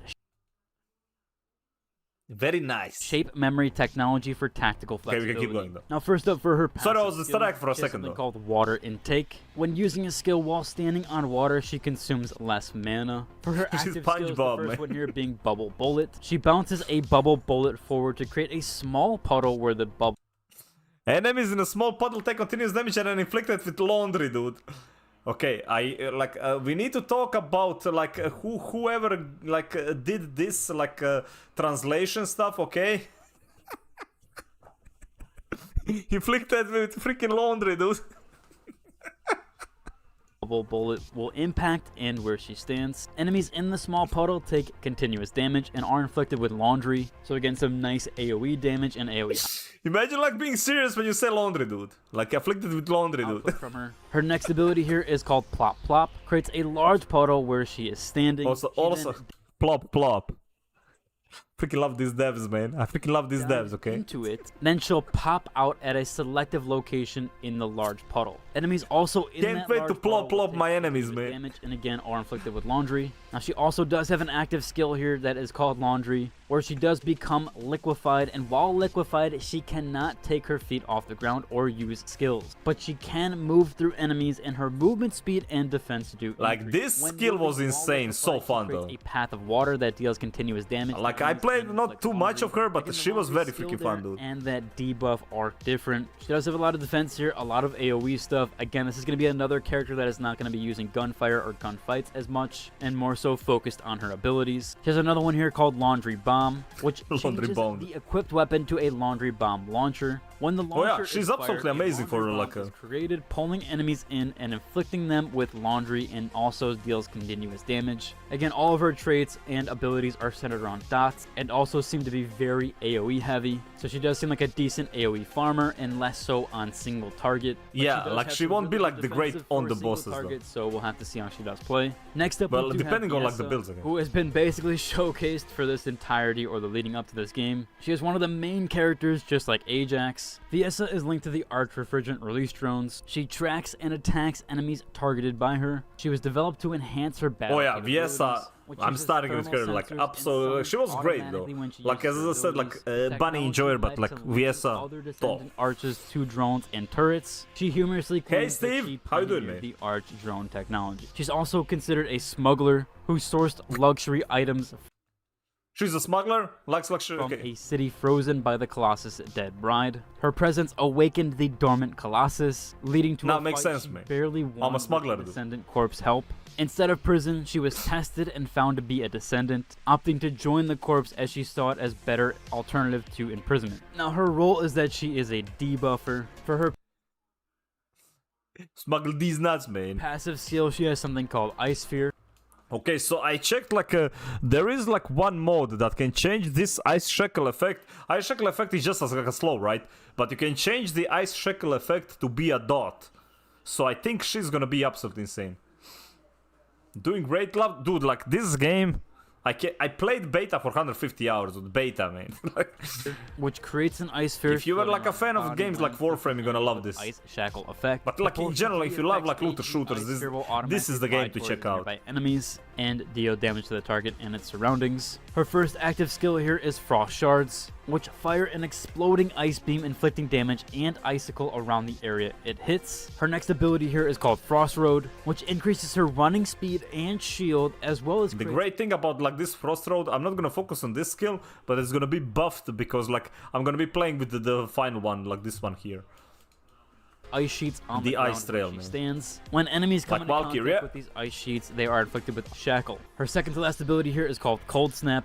Yeah, the cold snap with the legendary, like that cold snap stays on the ground and you can like have it pretty much stay like entire freaking match, man. Just keep spamming them all the time. Like I played with my like fully like maxed out bunny, right? And I had like a guy join who played with this skill. He would literally just freeze the entire map. Everything was on the ground like freezing. Everything would insta die before it even spawns. Like nobody could actually do anything. The only thing that would survive. Does ice count as water though? No, it's a nice skill. Ice skill, different skills. So. Where she releases an arc. So yeah, if you have like her and Valby together, I don't think like you everybody else can just AFK, man. Of cold air in front of her, where that inflicts damage and again inflicts that ice shackle debuff. Her last ability here is where she creates a blizzard, which is a snowstorm that explodes over time, inflicting damage and ice shackle on enemies caught within. Again, this is one of the first characters that you do get when you play the game, or at least what happened in beta. As she is a free character, she's not as strong as many probably would hope. She's a decent character overall, and she's fun to play if you are a DPS character. Or Oh, wanting to true, play dude, I fast forgot with at about least that. Yeah, somewhat that of is an true AoE though. ability. That is true In though. that first beta I played, she did feel a little bit underpowered, but overall she's not too bad. Probably. What do you mean dude, like, she was not that OP for the single target, right? But the thing is, like, we didn't have the stuff for her to, like, be strong single target, because there is a build you can do, but, like, we didn't have access to the beta. I think she's gonna be, like, insanely OP. The character that I'm gonna play at the very start, other than some of the characters that are offered for free, unless there's someone. But yeah, like, different or she's great for everything, but single target is kind of lacking at the beginning, Here's though. the one that I had the most play with, which is Freyna. She is a part of Albion's secret kernel forces. She used codenames and eliminated without hesitation. During a mission, her team transformed into Vogus in Room Zero. I think Freyna was the most bugged one. Including her Like, she had, like, a lot of issues in, like, in both traumatized betas. and quarantined due to her toxic arch. Freyna resolved to live on, fulfilling O'Neill's final request. She's ranked among the most lethal toxins, needing specialized neutralizers. A brave bioengineer developed one, allowing Freyna to control her arch safely with a suit equipped with neutralizing filters. She only discovered the sacrifice behind it after the suit was completed. This again is a pretty nice damage class. She is a dot dealer for her role. Her passive skill here is Let's see. Increase skill power by number of enemies afflicted with poison Increases from. toxic skill Okay, power. so this by one the is not number really of that good nearby on enemies bosses unless you can change it. inflicted with poison from Freyna's skill. Her first active skill here is a toxic trauma, which throws poison to attack target enemies with damage and inflict room 0 trauma onto nearby enemies, which again, room 0 is that debuff. Her second skill here is defense mechanism, which significantly increases her defense, and there is also a chance of inflicting room 0 to enemies upon attacking her. Her second to last ability here is decomposed poison, which throws toxic in a form of a toxic swamp. Enemies that do touch this toxic swamp do receive continuous damage and become inflicted with poison and venom soaked. Enemies inflicted with venom soaked leave toxic footprints as they move, and enemies that touch those toxic footprints also become inflicted with poison. So it's essentially a And I'm guessing, like, does the poison increase like a fire damage or something? domino effect there. Her last ability here is Venomous Baptism, which changes her current firearm to Venom Baptism. Enemies hit with this are also inflicted with room 0 trauma. So again, she's constantly inflicting and spreading this room 0 trauma debuff. This makes her really good for dot damage and AoE farming, as well as even single target damage. I noticed from the beta that she seemingly was one of the higher damage dealers for single target damage as well as AoE, only really outclassed by Glay, who back then had sort of a broken mechanic, which has now been entirely reworked. Freyna is really strong. I'm probably gonna main her again, or at least she will be in my repertoire. I enjoyed her overall. It seems like she got quite a few buffs from the beta that I played. She is firearm heavy. She's not going to be using her skills too much. They're very fast to use, so she's constantly switching back to her firearm, again to spread that dot damage. And you do mostly want to keep distance with her, so she isn't very melee heavy in that department, something that I like for that range. Next up, we do have Lei Pick. He is again another starter class, or at least that's how it was in Lei beta, Pick, with man. those 3 choices there, so he is one of those 3 choices. His backstory is of the dauntless 44th Grenadier Squad. He lost all but his right arm in the final battle, becoming a legendary soldier. The Magisters, intrigued by his resilience, offered him an Arch Drive tactical prosthetic arm, speculating he might be a latent descendant. The successful transplant awakened his dormant arch, making him an official descendant. Now he's equipped to avenge his fallen comrades and return to the front lines. His tactical prosthetic arm compensates for the descendants' lost limbs. They're directly linked to his brain signal transmissions, and they're integrated with their arch, allowing for various abilities. His arm is specifically designed to infuse explosive arch into ammunition and grenades, which can be shot and concentrated with focused mental control. His role overall is that he is a DPS, just a flat out role there. His passive skill here is there is a chance of surviving fatal damage during battle. Dude, that's a very good passive Here is a though. grenade that throws a grenade forward at an enemy, pretty self-explanatory. Overclock is his next ability, which increases all skill attack and adds burn effect to grenades and overkill for a set duration. He has another traction grenade that will pull enemies within like, range. And his Krell, last I'm ability telling here you, like, is she's gonna be the most OP for the bosses. The shell is Like, you will see once you get to her, for a set she period will of be time, like the inflicting strongest, like, for damage. bossing, So he does have especially one like later dot on. ability Like, there. depending if Yeah, they overall, add like this is some a very super baseline layers and soldier stuff. character. He is one of the first 3 picks if it's the same as the 2023 beta. So if you're just looking for a baseline character Like, that she wasn't does as some popular AoE though, but damage, she if you're looking was for something like, that's just default she and had very like easy the to strong play, this is abilities. definitely for you. Next up, we do have Jaber. He was born Okay, this in one was one of my favorite, man. He was like one of my favorite classes. disease ward, and he grew up connected to a life support device that became his world. Speculations about his genius in electronic warfare range from childhood illness to experimental drugs by the Magisters. Uninterested in his origins, Jaber saw himself simply as a weapon for war, disconnected from his personal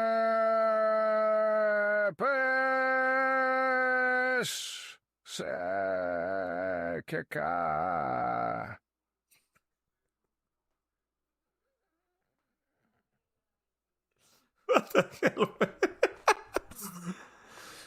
Kane, dude, like, you, Avani Swish, you guys haven't seen him at the beginning of the stream, dude. I don't know what the hell that was. He was like in a void, dude. Like, personal dreams. As a descendant, he viewed himself as a necessary unit, indifferent to his teammates' opinions to him. Geniuses are neither born nor made, they are just units in the grand scheme of war. His system enhances his electronic warfare ability by collecting and relaying signals directly to his brainwaves, achieving near instantaneous response times. He specializes in turrets that amplify his arch signals, giving him crucial advantage in combat against large groups of Vulgus. His role is that he is a utility dealer, or a utility type of DPS. His first passive skill here is Turret Sync, which... So the thing is, right, he has like one heal turret and he has like one offensive turret.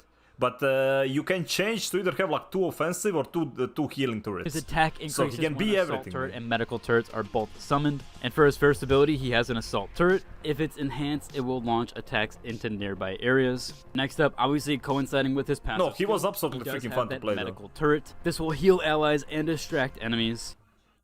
If enhanced, it restores mana. Like, this was so freaking good on the bosses, though. Like, you stack both those, Ajax drops his, like, barrier on top of it. With this too, like, everybody has, like, infinite mana, man. And if it's enhanced, then it will restore mana as well. He also has a multi-purpose gun, which if hit by the multi-purpose gun, his turrets will enter the enhanced state. So that is how you enter both. Yeah, of those he's turrets close to into that Shaman state involved, there. though, yeah. He also last up here has something called Reactivate, which will recall all summoned turrets and inflict powerful damage to nearby enemies. After using Total Recall, you'll enter in the Overhaul state, where then turrets are summoned into their enhanced states as well. So 2 different options in order to Elephants guide me, man. states. Again, this character does have a lot of stuff that kind of gives you a passive Mini, being hello. able to deal damage without much input there, although he does have How some do you do, mechanics with the enhanced state that you will need to play into. Next up, we do have Sharon. She is in the Colonel Special Forces. Okay, so known now you'll for her see like what I'm unmatched talking combat about. skills among non-descendants. She faced off against Cyborg Vogus units. Despite her reputation, a mission to eliminate them ended in severe injuries. She was saved by another agent. She underwent a groundbreaking arch drive prosthetic transplant driven by her determination for vengeance. This did spark some controversy for its use on severely wounded individuals. However, she was undeterred and pushed for advanced weaponry. Okay, booting her puts her zap top, role man. is considered Okay. a close-range dealer, which is also Okay, she's also like electric. labeled though. as an assassin-type melee dealer. Her first passive skill increases her damage when attacking enemies that is not attacking her. Also, downing enemies with a skill in ambush state resets cooldown for active camouflage. Her first active skill is a cutoff beam, which attacks an enemy with an electric blade to deal damage and inflict them with electrocute effect. And as earlier said with her passive skill, she does have active Okay, there we go. camouflage. She can obviously hide from enemies, making herself completely invisible. However, when attacking or using skills like most camouflage, it does end immediately, and that is regardless of her time remaining. When that ability or camouflage does end, she enters ambush mode, which increases the damage of her next attack. Her second to last active skill here is Impact Rounds, which launches built-in explosives forward from her arm to stun enemies. Her last ability here is something called Flash Short Sword, which will target enemies within. Yeah, like it's not here, like it is in her kit though that she can get it, but the armor strip effect, like I don't think I've ever seen anybody but her to have attack that. them. Those knives will then explode to inflict with damage and electrocute effect. So she does have some debuffing there as well as some assassin type of abilities. So this character is very melee heavy and melee suited. Moving on though, we do have Blair. He is a renowned chef who prepared the Last Supper. The chef, man, he's reladling, dude. They removed that line from him, man. He's no longer reladling though. Lavish meal that was served before missions. His dream was to cook for soldiers in joy, not duty, by unlocking a century-old vault of ingredients. But when a Colossus attacked, incinerating the vault, Blair seemingly perished in its flame. Miraculously, he emerged as a descendant, wielding fire from his hands. Now Blair chose to fight as a descendant to eradicate the Vulgus, believing it would make Yeah, he's your fire mage, man. His high-temperature arch gases through his specifically made gloves, allowing him to unleash precise fire attacks on enemies. It's particularly effective against heat-proofed Vulgus due to its unique property. His role is another dot dealer class. His passive skill is critical hit damage increases when attacking enemies in burn state, which also causes his critical hit chance to increase depending on the number of stoves in the battlefield, which is essentially his AoE ability, which his first one here is called Blaze Up. It spurts flame to deal damage to nearby enemies and create stoves. Stoves will then inflict constant damage and burn effect to nearby enemies. His next ability here is Extinguish, which he can retrieve those stoves in the battlefield and restore his mana. When he retrieves those stoves, it increases his defense for a short period of time. Second to last up here, he has something called Burn Taste. It will spurt flames forward. Enemies near these flames' arrival point are inflicted with constant damage and burn effect. Last up here for his abilities, he does have Deadly Cuisine. He throws a large fireball forward. This large fireball splits into small fireballs, causing extra explosions. And the explosion damage Explosions everywhere, man. creates stoves on the ground. Obviously, the stones deal the constant What is this damage guy to the enemies doing, and man? won't inflict with the burn effect. So again, this is another I'm dealer where checking, he will constantly domino effect. They getting cool. I mean, like his entire vocabulary is about like cooking, man. But yeah, they removed reladling. He's somewhat close range. Some of his abilities do require him to be somewhat close up. So if you're into fire or like the closer combat, this one... Yeah, you should have been here earlier that year so you can actually learn about the game you're going to be playing tomorrow. She's a captain of the medical corps who lived by the until the very end. Despite objections, her friend Dia joined the military of Ajax's recommendation. Tragedy struck during that mission and both were captured, experimented on by the Order. So how many of us are studying Fiesta? This guy, man. This guy right here. To find Dia and refused to lose hope. Glay's weapon was a challenge due to her ability to switch between human and magister genetic structures. After debate, it was calibrated to activate during her frenzied state. When she received it, Glay silently inspected the weapon, holstered it, and left. Her role is a utility dealer. I love how all these utility dealers are the strongest ones in the game, dude. Whenever it says utility dealer, it's OP, okay? As a roller, man. Her passive ability creates life spheres upon downing enemies, and she recovers the HP and... Like, her and Jaber got nerfed. Because they did too much damage. Stores power of life when absorbing that life sphere. Well, she did like, because of the bug, she was doing like absolutely stupid amount mode. In Berserk mode, long distance weapons attacks and penetration will increase. Her next ability is Life Siphon. She'll deal damage to nearby enemies and restore her own HP. However, when she's in Berserk mode, her damage will increase. In her normal state, damage inflicted by enemies will decrease for a period of time. Second to last here, she has Increased Sensory. Her Increased Sensory adds an infinite ammo effect for a certain time. This will only happen during Frenzy. During a non-Frenzy state, she'll increase her movement and HP recovery, during which Life Sphere generation is increased. Her last ability is called Massacre. She changes her current firearm to Massacre and adds additional skill damage. During, again, that Frenzied state, she will inflict a stun effect on hit. This character was super broken during the 2023 beta. However, from my current knowledge and some of the playtests and the technical test, she has kind of been gutted and nerfed and changed a little bit, so more than likely we won't get that back of her overpowered state, as she was the highest damage dealer in the beta, even though she was meant to be a utility character. By the way, like, people are still melting bosses in like 10 seconds with her. Like with her specifically. Necessarily DPS. In like the last test. Playstyle though, with her frenzied and berserk states, so she might still be really fun to play and decently overall. Next up we have Kyle. He is a captain of the construction corps, which led the installation of the crucial outpost in Ingress. Yeah, if you like Titania from Warframe, man, he can pretty much permafly as well. Tragedy struck when Legion of Darkness forces ambushed his team, leaving his comrades perished. Discovering his arch abilities too late to save them, Kyle vowed to become a descendant to reclaim the spectrum and recover his fallen teammates' remains, and to honor their memory. Now his suit is tailored for his arch ability. Its magnetic force sparked conflict with the Magisters who doubted his body could handle it. After a heated dispute, Kyle built the suit himself using materials from the Magisters, achieving exactly what he wanted. He is one of the newer characters. His role is a bruiser, which is a damage-dealing tank who generates and manipulates magnetic fields. His passive skill is Experienced Technician, which acquires magnetic force through skills. When his shield is completely depleted, he recovers shield and magnetic force over a certain period of time. His first active skill here is Repulsion Dash. He dashes towards enemies, dealing damage and recovering his magic force. His second active skill is Magnetic Forward. He's immortal. He was immortal. Barrier to protect against enemies. He recovers that magnetic force depending on the type of projectile blocked. Second to last here, he has Magnetism Spurt. When he is damaged, magnetic force is reduced instead of HP or shields. After a certain period of time, magnetic force detonates. I remember playing in a beta, raising everybody because I couldn't die. Conductivity thrusters, which allow him to fly and when landing deal damage in an area around his landing zone, consuming all accumulated magnetic force. The damage dealt is proportional to the amount of magnetic force that he has consumed. So again, this is a very mobile tank overall. However, seemingly he is more of a solo tank here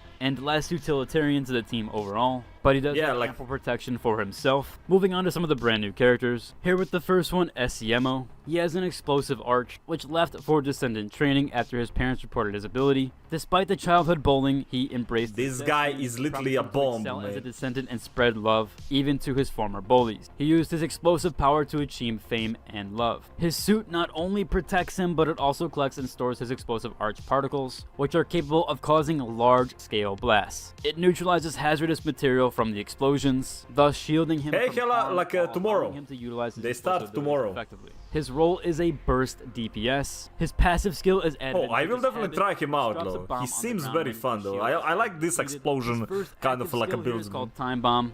which launches a sticky bomb forward. The sticky bomb then attaches to an enemy or That terrain. ulti just like one tap bosses. Second ability Run at the is boss blast, and which explode the boss and one shot him. bombs, and bomb damage increases with the number of attached bombs. His third ability is a guided landmine. It will be placed at the current location. Once it's placed, the guided landmine will fly to an enemy within its detected range and attach to it. Last up here, he does have something called Arch Explosion. It will start moving forward fast and yes, I will have drops on. Deal damage. Everybody in the category will have them. Knockback. When the movement ends, it will deal damage to. There we go. There we go. Arch Explosion starts moving forward on collision with enemy charging, inflicts knockback. Thank you very much for the follow as well, buddy. But yeah, we do have like creator code as well. Everything is should be in a pinned message. Movement deals damage nearby enemies, removing buffs from them. Oh, dude, this is gonna be strong on bosses. Nearby enemies, but it will also remove the buff that is on them. After that skill ends, he'll enter Madness State. This character does seem kind of like Jaber a little bit, but probably a little bit extra overpowered. Or hey, Jaber was mega strong. If this is stronger than Jaber, dude. at least a little bit stronger than Jaber, as he is one of the new characters, and he does have some cooler and far-reaching abilities, as well as a new state. Next up, we do have Enzo. He was haunted by the loss of his cousins and comrades due to a critical supply. Okay, this is the drone boy, man. Focuses on a flawless logic. Not a Ubisoft game, so maybe drones won't be as OP. Not a Ubisoft game. Ubisoft games always make drone OP. Support from frontline operations, which aims to prevent such losses in the future battle. He can summon inorganic matter within his archer's range, but faces limits. No organic matter and arch depletion restricts summoning higher level weapons, yet he can provide unlimited rounds for tactical squads and support drones from his personal armory. His role is support. His first passive skill is shoot support, which yeah, he can basically refill ammo for the entire squad, which is very strong. Fire support to allies within an area around him, increasing their maximum capacity. The efficiency of this effect increases marginally with the number of him in the squad. And it also increases the efficiency when he disarms the security of the encrypted vault, which in turn will make rewards increase when this happens. So a fairly strong ability if you are a loot farmer. His first ability... Wait, whoa. Encrypted walls. Whoa. When this happens. So a fairly... Something that affects the actual drops, man? What the hell? Everybody wanna play with this guy then. Strong ability if you are a loot farmer. His first ability here is Start Supply. He summons a bullet supplying device at the designated location, where he can supply bullets to allies that approach the device. The bullet supplying device can be used one by each ally, and will disappear when everybody has used it. Well, we don't know, like, we never played, but yeah, reward increase. I don't know, like, what that means. Here is Explosive Drone. It will launch an explosive drone forward. It will explode on contact with an enemy or terrain object, dealing damage. Second to last here, he has Enhanced Combat Suit, which will... Sure, the Cory comms. Summon a shield recovery comm. When the shield and I'm guessing like this can be used on allies as well. Recover his energy shield by a certain amount, and then continue to recover the energy shield through that effect. Last ability here is Perfect Support, where he summons a small supply ship to himself and allies, which will periodically provide supply bullets and grant perfect supplies to allies. It can attack enemies in the front while it is active, and when the skill ends, it will fire missiles forward that cause a big explosion at its destination. This is a very, very support-heavy character that basically doesn't have a ton of damage-dealing abilities. In fact, only 2 of them actually deal damage. However, this is an insanely useful team player. Last up here, we have Yujin. He summons a ship and blows shit up. I don't know, man. Luckily, he enlists as a medic by his... Okay, this is the first killer in the game, though. Like an actual healer. Regretted his reluctance after she and their unit didn't make it. Honoring her wish to never give up on the patients, he saved his commander, Glay, despite his injuries, unleashing his talent healing abilities in process. His arch had a unique healing ability that only benefited others and not himself. Despite this limitation, he joked that it was fitting since he was a doctor, and he requested a healing device to minimize being bothered by his own health issues, emphasizing his preference for focusing on others. Again, his role here is support, which is basically a healer. His passive skill is Stop Overreacting. He will significantly reduce the time to rescue allies, and targets that are rescued by him increase max HP. Damn, nice. Time. His first ability here is Solidarity. This is like, he's good when we have like floor PoE players, man. Like that cell here. This is gonna be great when you like need to support that guy. He summons a recovery drone that attaches to allies and heals them, which also increases their attack through an accelerant effect upon dismissal. His second ability is Restructured Serum. He does fire that forward, decreasing defense and inflicting allergy. When attacking... Dude inflicts allergies, man. I don't need that. What is this, freaking April? Freaking inflicts allergies, dude. Enemies with allergy, he will heal nearby allies and grant additional healing to allies who are then down by the enemy. His second to last ability is Stimulant Spray. He can grant that to allies while that Another toxic character, man. is active, incoming damage is reduced, and the recovery is received when stimulation ends. His last ability here is Hyperactive Healing Ground, which heals self, allies, and it grants purification immunity to remove. Damn, yeah, okay, this one is very OP Recovery though. is based on the number of allies and enemies within range. He himself is also granted Hyperactivity effect, which will increase his attack and skill power. Again, more than likely this will be the strongest healer in the game, and a very, very good support class. That should cover all 14 characters. I might do another deep dive on the ultimates for the 5 characters that we have it for so far. However, that should help you with your decision on what characters to play and why. That was a good video, man. Like, right, let's see where is the weapon one? We have a starter guide, but where was the one? There's one. No, like you craft them just like in Warframe. You need to like get 4 pieces. Each one has its own like mats. You will have to do a lot of grinding to get them though. Every weapon we know is the title. Yeah, if you have the link, like just put a link in there. Every weapon we know. The game is releasing tomorrow though. Hey Aider.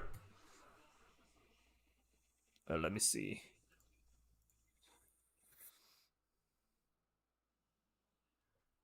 Oh wait, it doesn't let you. Okay, give me a second, dude. I'll just find it. Every weapon we know. The First Descendant. I think because you just follow me today, though. Okay, this is it. So it's fine. We have it, man. How many? You can choose 3 of them. You can choose Viesa. You can choose Viesa, Ajax, and Lepik. Those are the 3 ones. You get Bunny for free by just playing the game. They explain how to like craft pieces. Then all of them, but you can like pretty much grind all of them. You just get them through the story stuff. But the Bunny you get for free. Descendant, there are 21 ultimate weapons to find, craft, and collect. These weapons come with unique abilities that you can build around. Each one will bring something special to the table that'll provide buffs. He's gonna go over them each one. The ability to debuff targets, buff yourself, etc. But they all have a downside. Each weapon will have a negative stat that you have to work around and account for. Now in today's video, we're going to cover all of the ultimate weapons that we've seen so far and their effects. I'm also going to give you a little bit of insight on how I think each weapon can be used and what descendant or game mode that it fits best for. So let's get into it. First off, let's talk about how to find these particular ultimates. Yeah, this so you can same find these as weapons out in the wild as loot drops. It's same with the you can also Descendants. Craft them at the research vendor in Albion. Now, each ultimate weapon will take a handful of materials to collect before you can craft it. While they might differ a little bit, the ultimate recipe list is about the same. You're going to need polymer, fiber, tubes, and then the weapon blueprint. Now, during the technical test, we were not able to see the drop location for all of these materials, but I'm guessing that we will have that filled in during launch. Now, as with any sort of pre-launch video, please be aware all of these weapons and their effects are the game is releasing tomorrow at like 9 p.m. Now, this is what we were able to see during the previous technical test at the research vendor. So let's get into it, starting with an assault rifle called Fallen Hope. So Fallen Hope has a unique ability called Perdition. On hitting a... Let's see. Okay, this one is a Freyna weapon, man. Hitting poison enemy, increase fire attack. No, like 9 in the morning for us. Like there is, I will link it a bit later. I think I got it in the Discord as well, but 9 in the morning for me. So for you, that would be 10. You're going to trigger an explosion, inflicting damage to all nearby enemies and inflicting them with poison, which then just causes the whole cycle to repeat. Now, any Descendant could take this and probably make it work and do really well with it. However, this is a perfect fit for Freyna. Her entire kit revolves around poison, and her passive is that she deals extra damage to poisoned enemies. So having Fallen Hope in her hands is going to make the most sense and give you the most bang for your buck. Now, the negative stat for each one of these ultimates can be found at the very top of the stat card underneath basic information. Fallen Hope has reduced... Yeah, the thing about like the guns, like you won't really care all about that much about the stats, because if you're like a spellcaster, you really don't have time to like fire, man. So like accuracy for you'll both probably like fire it just enough to like get a buff. Our next ultimate is King Guard Lance. Now, this is a beam rifle, and its unique... Dude, beam rifles are were the most fun though. Unique effect is called... Oh yeah, like hour early, so it's 8 a.m. Guardian. So when you fire the weapon while aiming, a Time Guardian zones, Lance is created on the terrain and consumes ammo upon deployment. Then when the Guardian Lance is hit, it will deal damage to nearby enemies. So essentially, to me, this works like a lightning rod. You're going to send out this Guardian Lance, it's going to hit the ground, you shoot the Guardian Lance, and it's going to deal damage to anything around it. And because this is a beam rifle, this will do normal firearm damage. Or like, listen to me, Mini. Like the game releases at midnight, right? You just sleep it off, wake up in the morning and grind the entire day, man. And because of that, any... like, this game is gonna be so popular at the beginning, like probably server's gonna crash the first 2 hours, dude. So, like that's why, like because it's in the morning, I'm just gonna wait until like 10, 11 to see if everything is like stabilized. But they're probably gonna have like some launch issues, though, like could expect potentially use this and do well. However, I would imagine this would work well for long-range builds or kind of weaker characters. Folks like Glay, she has increased long-distance damage buffs, so she's going to be great with just about any sort of sniper rifle or scout rifle, but this could be a potential option for any character that's sort of like a glass cannon. Yeah, like the thing is about like this lightning rod stuff is kind of annoying to, I don't know. Like... Now the downside to this one is that it has a smaller magazine to work around. Next, we have Piercing Light. This is a sniper rifle. Its effect is called Purification of Light. On hitting a weak point, you're going to inflict Dispel, which removes a buff from the enemy. And then when 2 or more enemies are hit by a single shot, there's a high chance to land a critical hit. Yeah, like imagine actually being good with this one. Like this one would be amazing for the people who can actually aim. Hit with increased critical hit damage. So similar to the Lance, this is a weapon that works extremely well for long-range builds, but also for those with good aim, because the way this effect works is you're going to get the most bang for your buck when it comes to hitting 2+ enemies. And I feel like that is a very situational scenario that has to be set up. So I think this one might have some group potential, but solo might be a little bit of a stretch because you're going to be pulling all of the aggro in whatever you're doing.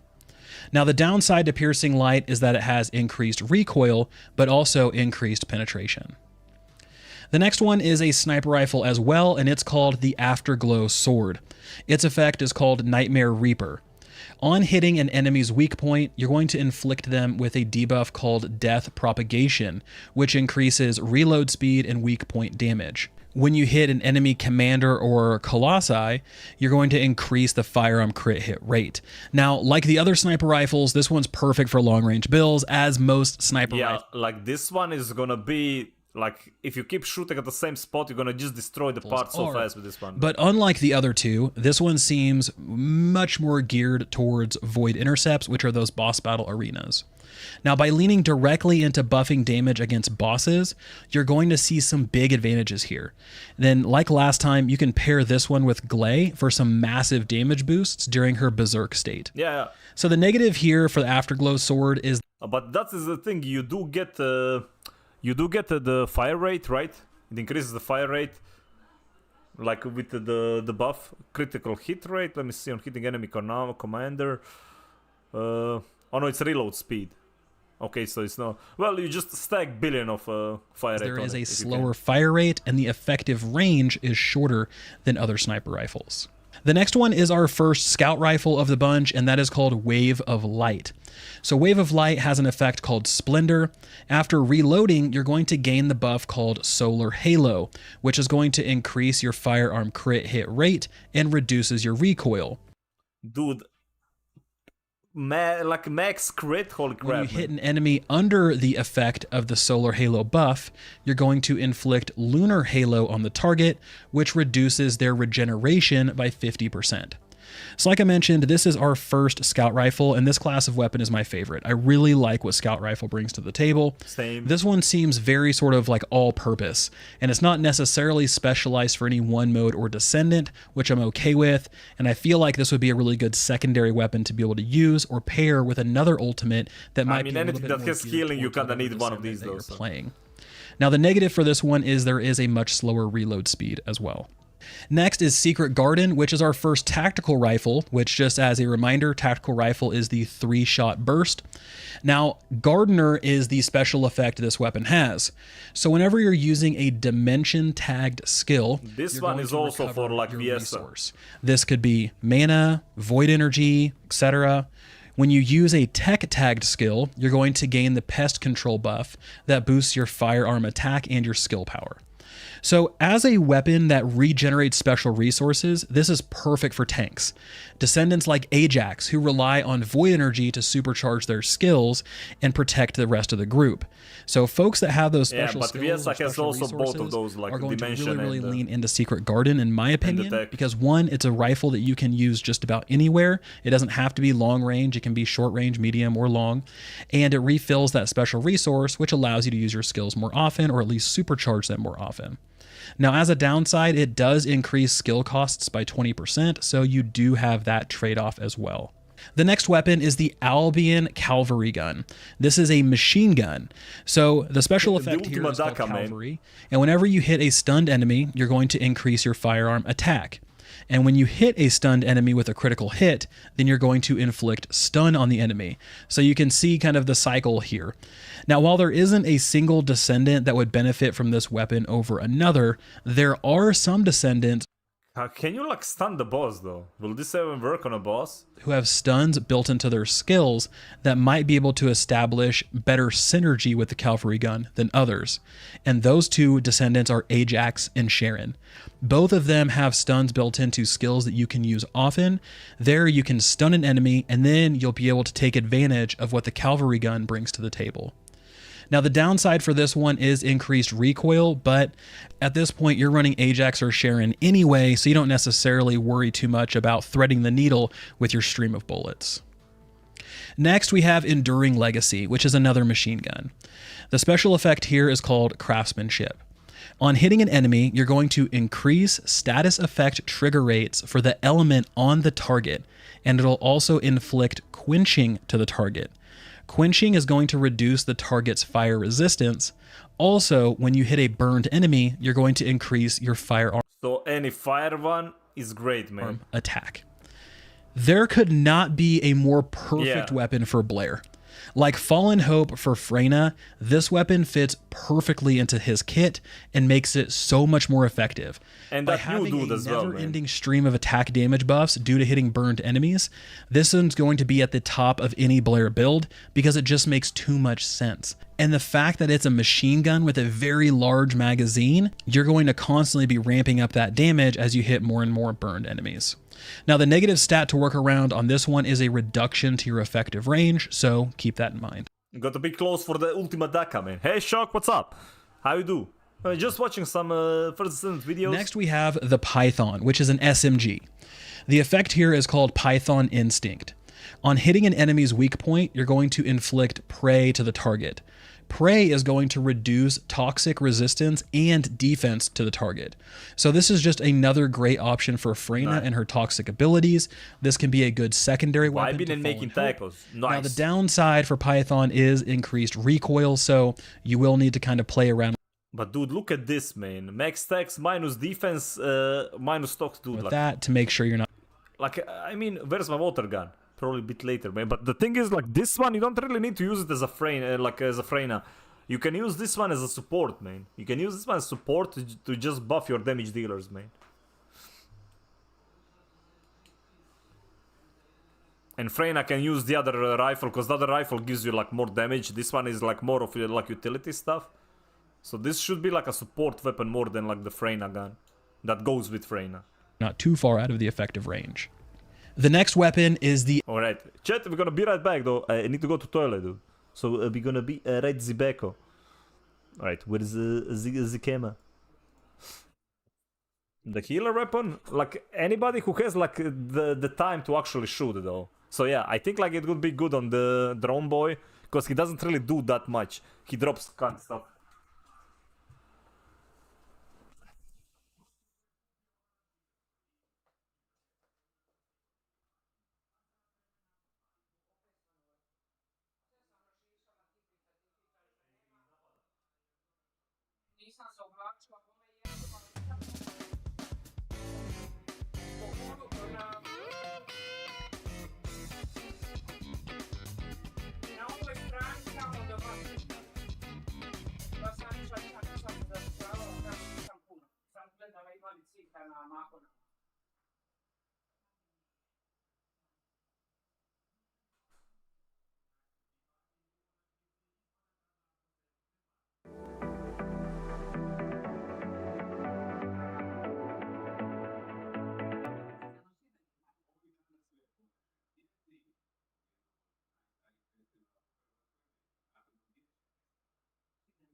Chat, don't hate me though. Don't hate me because I'm bringing something with me, okay? Friends won by own goal. Classic Belgium, man. Classic Belgium, dude. Alright. So, first things first, dude. Let me put this one in here. Let me put my headset on. Alright. I do have an ice cream though, so chat, don't hate me, man. Okay? Okay? Watching all this stuff, man, made me hungry too. So, yes, we will eat the ice cream though. What did I miss? Fran, well, like freaking, as I said, like I don't want either of them to win, but it's fine.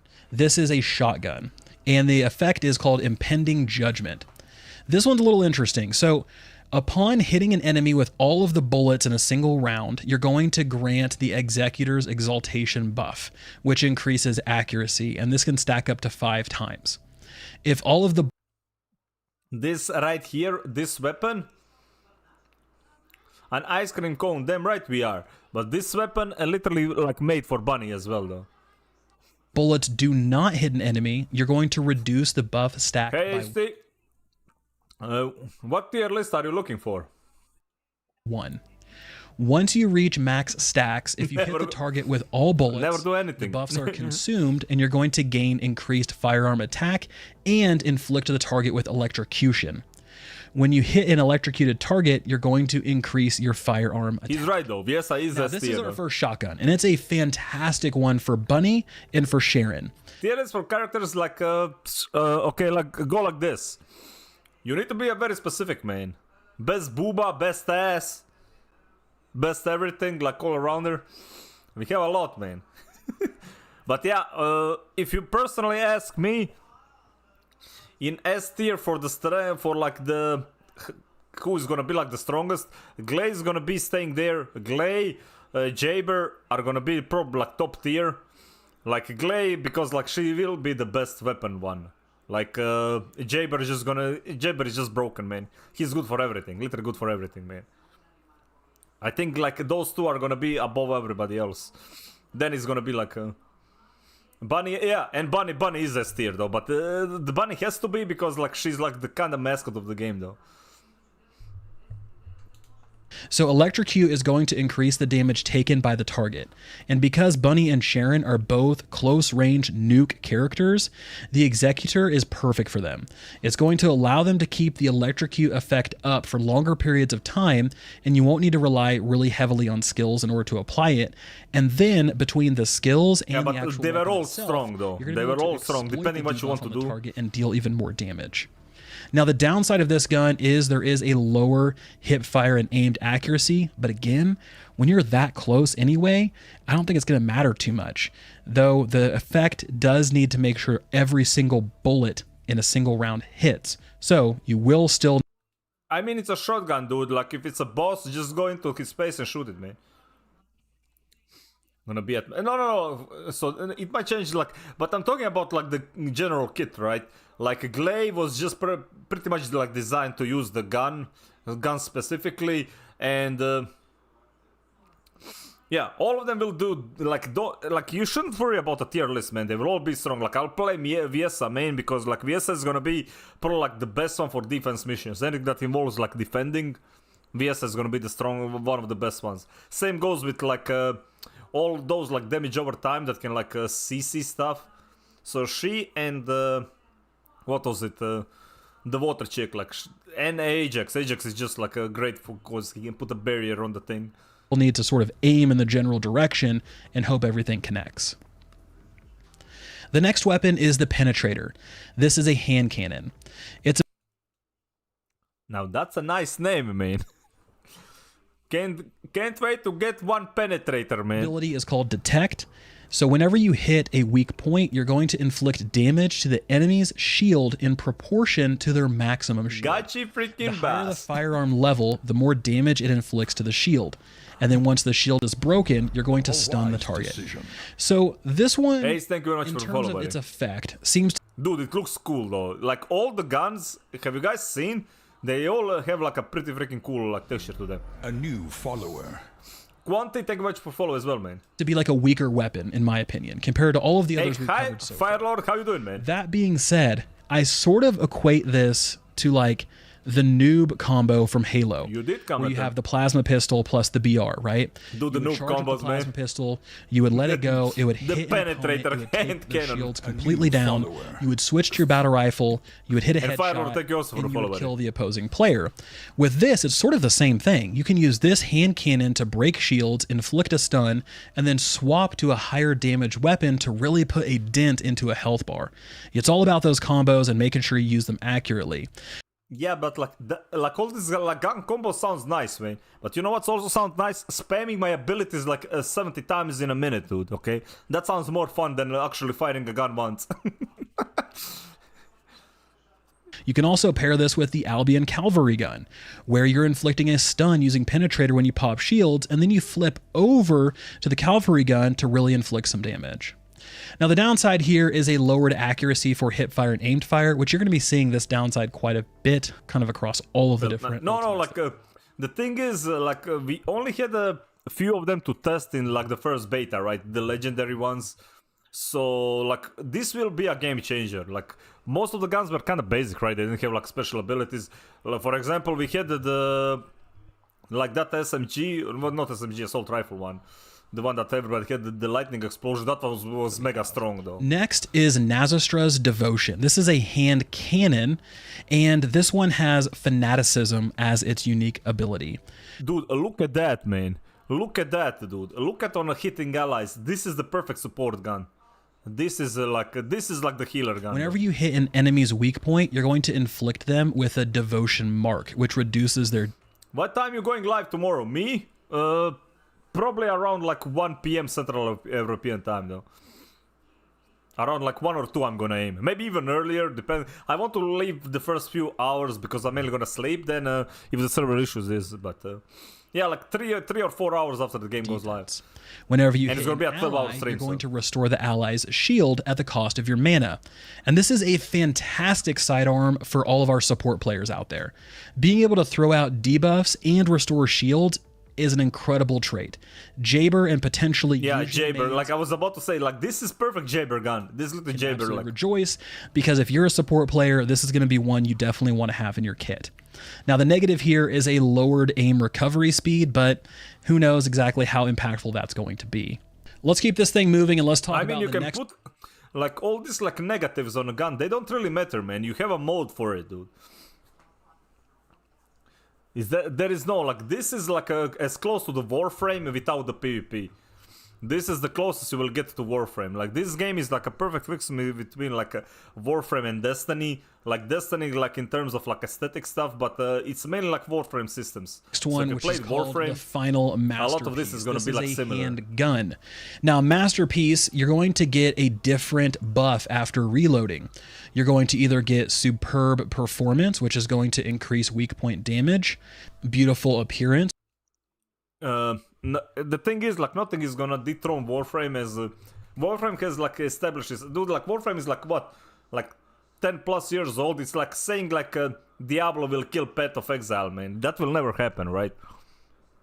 It has like its own audience. Like Warframe is just amazing game. Like there is no like dethroning it, but people will find like the thing about this one is like I would say like 50% like slower than like Warframe though. Warframe, who I barely knew her though. I have like 2,000 hours plus in Warframe, man. I like Warframe, but I like this game as well. This game has like better like aesthetic when it comes to characters.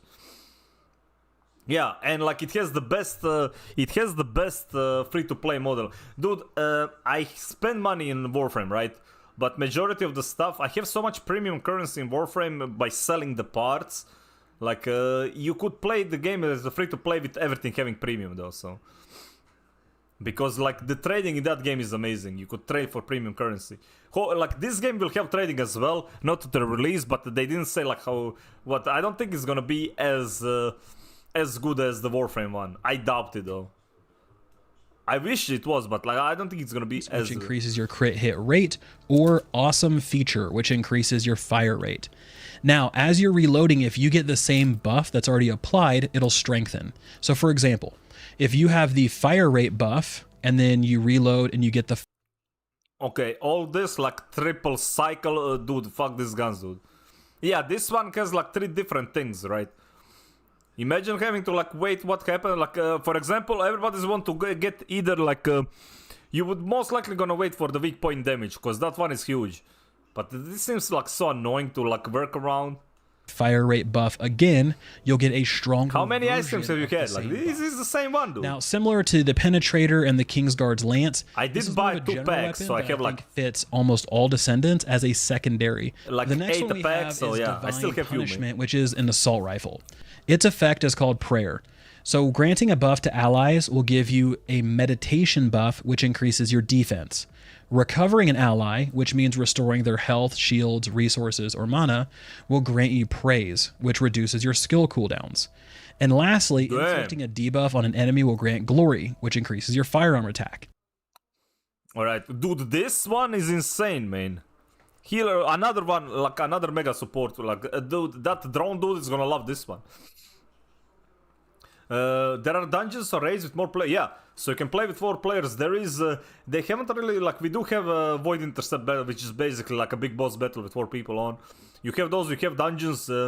I'm not sure, like, raids might come later, though. Like, something with, like, more players, but now it's only 4 players max. But there is both dungeons and there is like big raid bosses. But as I said, like I always consider like raid more than like 4 people, so. Now, utility players are going to completely love this one. Jaber, Viesa, Yujin, you guys are going to thrive with the praise and the meditation buffs, while any damage over time DPS builds are going to benefit from the glory buff. This is as close to a jack of all trades weapon as we've seen so far. This one is going to really kind of fit for any sort of playstyle and any sort of descendant. Now, the negative stat I want this one. Here is going to be reduced accuracy. Next, let's talk about Clairvoyance, a beam rifle. Okay, so this one has an effect called the Thing Beyond. So hitting an enemy with a stage 2 beam inflicts void gaze on the target, which reduces the target's defense. That could be a Viesa gun. Hey, Night Fighting, follow. This is like literally every skill build in the game, dude. Look at that debuff, dude. Skill, well, you guys can't really see it. Skill defense minus 30, dude. Skill defense. Yeah, every like you want to have at least one of these in a raid, man. You want to have at least one of these. Crazy, dude. Against skills specifically. Hitting the target with a stage 3 beam inflicts Appalled Calling, which reduces this is a Viesa gun, though. Basically inflicting them with a slow. Okay, so we used some different terminology there, and I want to kind of clear that up. So beam rifles are going to deal damage in stages, meaning the longer you hold the beam on the target, the more damage you're going to do. These stages. But you really don't want to fire a gun though, so like time. That's the thing. So dude. You need to hold the beam on a target for a duration to actually see these buffs. Now, I'm not like super over the moon about this weapon. I don't really see it beating out other ultimates for a slot. I think it maybe has a place for utility, sort of as a filler. I feel like this one will probably be more of like a quest reward to introduce you to ultimates. It's making you angry, off base, but nothing's really jumping out off the page at me in terms of, hey, I really need to have this one for this particular descendant or this particular mode. Now, the negative for Clairvoyance is a reduction in charge speed. Let's talk about our first launcher, the Restored Relic. So a launcher is like a missile launcher or a grenade there we go, guided missiles. The effect on this one is called Ancient Technique. It's going to fire a guided round that's going to inflict ancient fire on the target. Dude, everything just sounds so badass on this gun, dude. Guided round, ancient fire. Everything just sounds so badass. Fire will deal firearm damage over time. So this is one that I got to use during the last technical test, and it was great. The area of effect was massive, and it completely blew things away.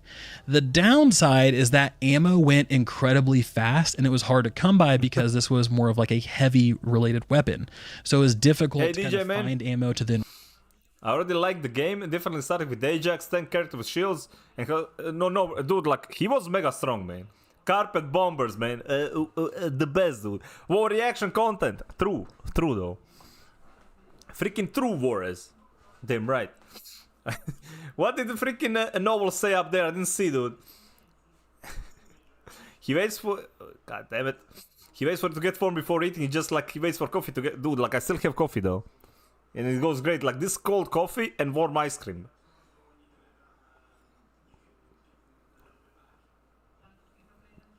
So, well, you will like, if you like to solo a lot, the Kyle is better option for you. Kyle is literally immortal. He just runs around and he's immortal, though. He's like perfect solo tank. Refill, but once you had it, boy, it absolutely blew things up. So this is what I'm looking forward to getting back again. Now, the negative stat on this one is reduced fire rate, so be prepared to shoot very, very slowly. The next one is one I am very interested in acquiring, both for the aesthetic, but also I really like the effect it brings to the table, and that is the Blue Beetle Scout Rifle. So the effect here is called Arcane Waves. When you use I farmed this one in the last beta so much, and I did craft it just before the beta went live. They closed the beta like 1 hour after I acquired this gun. Sad. Fusion tagged skill, you're going to gain the Arcane Energy buff, which increases the critical hit rate of skills. When you use a singular tagged skill, you're going to gain the Purification buff, which removes a debuff from you. This weapon feels like a jack of all trades for skill builds. You get the benefit of increased skill crit rate and the ability to remove... Ajax is one of the best choices to get. Like, I think out of all three, Lepic is like the worst one to. He's way too generic, and you're gonna replace him like fast. Unless you like that like playstyle, but Ajax is gonna be used from like always in the end game, because any defense mission is literally like impossible on the final waves, because like those things destroy the. You can't heal it back because they keep shooting it, right? And like enemies have billion HP. Like his barriers, like is so good. Move debuffs from yourself. And he has the ability to buff your buff entire team when they shoot through the shield. I'm not sure if there's one that exists, but you're going to be able to do quite a few things by yourself without having to rely on any other players, whether they're match-made or whether you're friends in a private party. It was not that big of a nice. There's a character out there that possesses both of these. Maybe Viesa, maybe Jaber, but right now we're not entirely sure. Either way, this scout rifle is looking to like one that I really want to get my hands on. I mean, anything that has a removed debuff on it is increased skill cost, which makes sense. The next one is called Greg's Reversed Fate. This is a tactical rifle. It's a gunner, man. The effect here is called Shaping Destiny. Yeah, this guy, like the lead dev, like the lead combat designer, said this was his favorite gun, man. What you're willing to bet that this one is gonna be the most broken one, man? No, like I played 150 hours of this game though, like for a free to play, like and they are listening to player feedback. Like they changed so much stuff that like they are listening to the feedback. But yeah, I can see this gun being like mega broken, dude. When Dev said that it's his favorite gun. On hitting an enemy with max shield, you're going to cast bombardment on the enemy's location, which is going to deal firearm damage plus inflict burn on targets hit. Yeah, dude, like this is guy, another really great weapon for Blair. This game respects your time, damn right. It respects my time because like I can wake up, go grind forever, go to sleep and go grind again, man. It really does respect my time, dude. Yes, the bombardment fits well with just about any Descendant, but it's the burn state that's mass applied to groups of enemies that fits in really well with Blair's kit. Because you see, Blair gains increased crit damage against burning enemies, which I mean, makes we already seen them nerfing if the things were OP, man. Pair with that with the bombardment effect.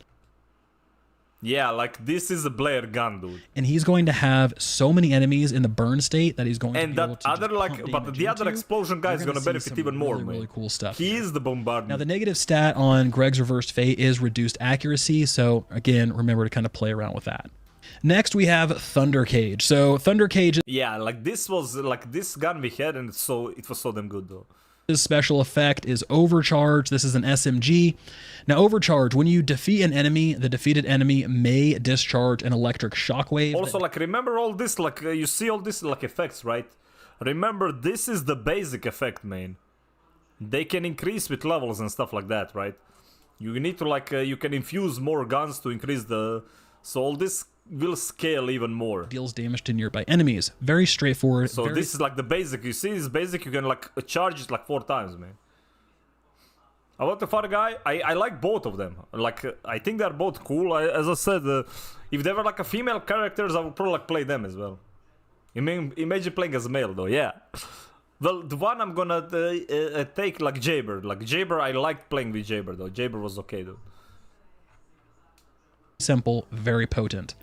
Like everybody can use this one is AoE clear farm. Like you can farm with this one. This is the farm gun. It was amazing at clearing large groups of minions. Yeah, like look at that. That one explosion clears everything. And Lepic as two characters that just want to blow things up and completely rid the world of any groups of enemies. Thunder Cage has. You can use it for everybody, but yeah, it's obviously going to be great on reload speed. But you're killing stuff so fast, it doesn't necessarily matter. We have 2 left. The first one is called The Last Dagger. This is a handgun. Its effect is called Ultimatum. Defeating an enemy grants patience, which grants increased critical hit rate and firearm attack. This stacks up to 5 times. It was literally like first 2 were glay guns, stacks, man. You're going to fire. I'm sure every gun is glay gun. When you hit an enemy with an enhanced round, the patience buff is reset and the enemy is stunned. So I'm struggling to see a really good match for this weapon. Yeah, this one seems ass. Just kind of synergistically, right? This one you just take to like level your mastery. Secondary and one that might play well with the cavalry gun, but by itself, it just really isn't moving the needle very much for me. The negative stat is going to be increased recoil. The last one we have is Smithereens, a shotgun. Oh yeah. Smithereens has the effect called What the hell Fearlessness. cancel that? On hitting the enemy with all wanted bullets, to, you're like, going pause to here. increase the firearm Dude, Outrider critical was hit such a rate freaking and fun critical game. hit damage. Too of bad your it didn't attack. actually have an end When game. you land a critical hit, you're going to gain amplification, which increases the magazine size temporarily. This one feels perfect for any crit-based build out there. The effect for Smithereens isn't exactly like flat. Well, first things first, like, we are talking about these guns, but as I said, like, just like in Warframe, man, it doesn't really matter because you will not be able to, like, you'll be too busy spamming abilities that you won't fire a gun once, man. Flashy or anything like that, but being able to deal massive amounts of critical damage in a short period of time is never something that you want to sleep on.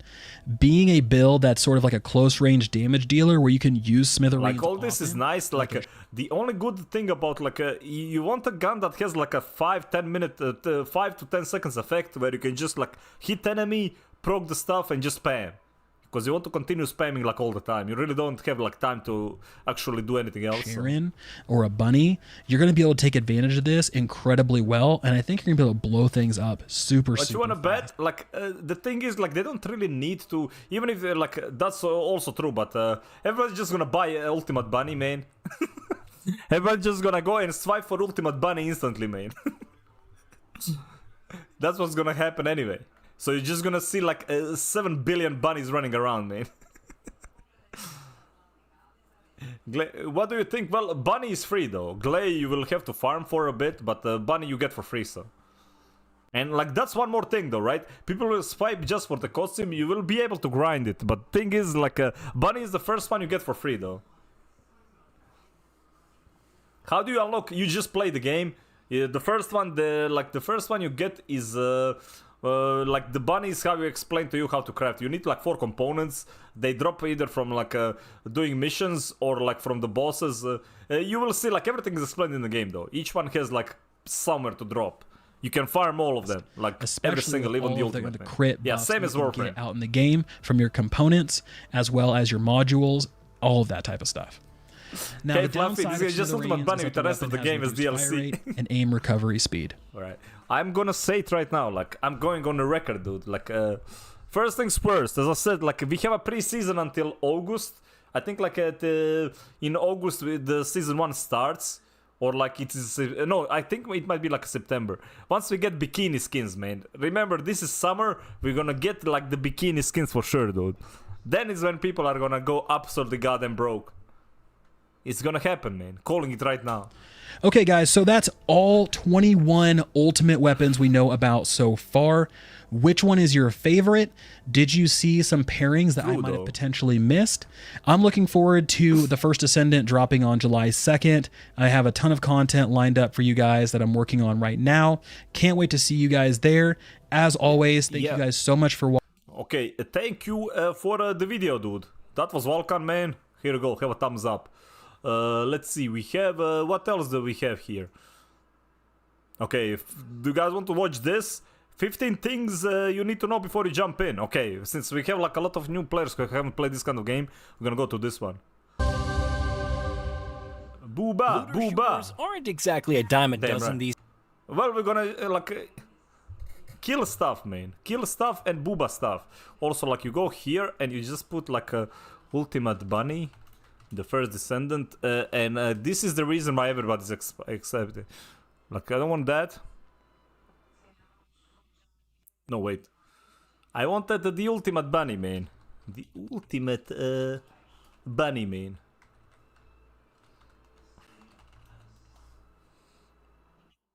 Yes. Wait, is this the video? Like, we could watch that Korean one, which one had, like, all of them. Pupsker here, and today we're gonna take a look at the First Descendant and all. Now, there is, like, a Korean video. Let me see, where is it? That shows you, like, all of them. Let me see, where was it?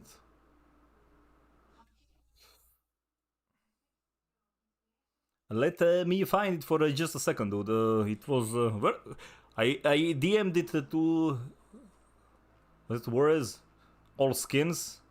Yeah, I want to see the proper skins. Now you're gonna see the damn skins, man. Oh yeah, this one. Okay, copy link. Let's go with this one.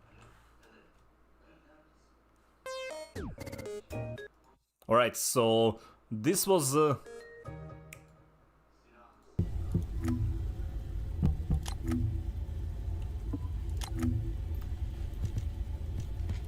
Okay, nobody wants to see for the male characters, right? Nobody cares about those.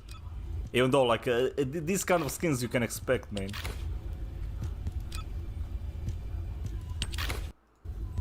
But let's go to the female. Okay, Ajax. Okay, there we go. You guys want to play Ajax? This is kind of skins you get for him, man.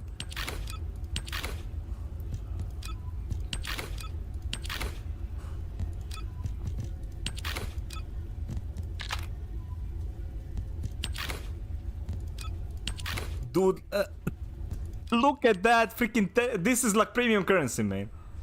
This is the premium currency. I mean, they all have like this kind of like a joke skins. There was a firefighter one, but apparently like that one might have been removed though. Oh, there we go, Viesa, man.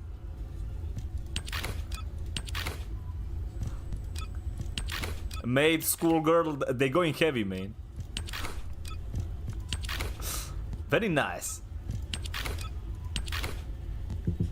Freaking dino suits though.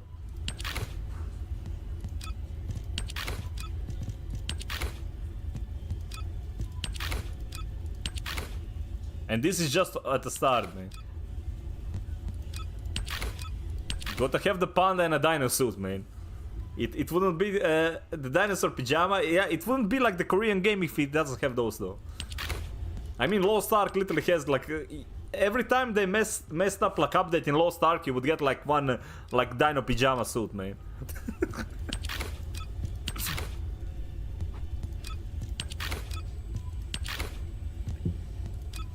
I think I had like 7 of these boxes in my inventory in Lost Ark.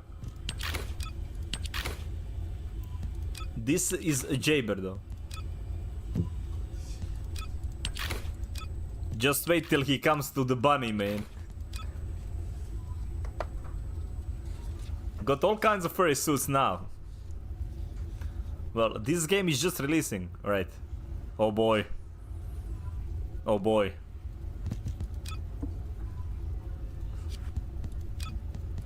This is the normal bunny though, like ultimate bunny is at the end, man. So calm down, chat. Calm down.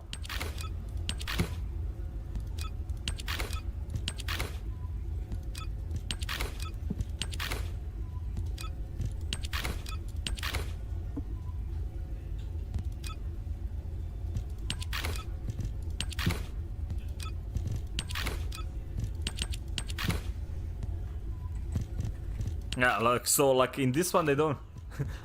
Lie. Damn right.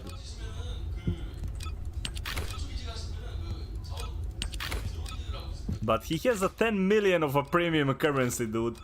10 million, dude. The orange bunny suit is from Daily Login. Okay, this is the ultimate, man.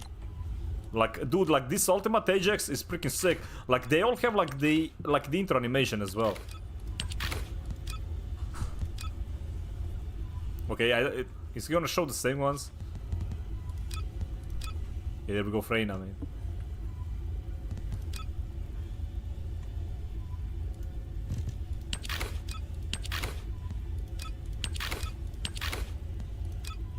There it is, dude. Freyna mains, dude.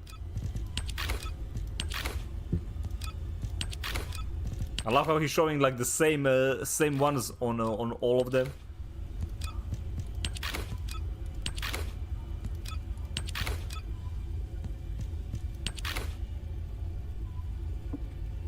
Yeah, she's the poison one. Okay, there we go, Glay. Oh, wow. Hey, Fallen, how you doing, man? Thank you very much for the follow.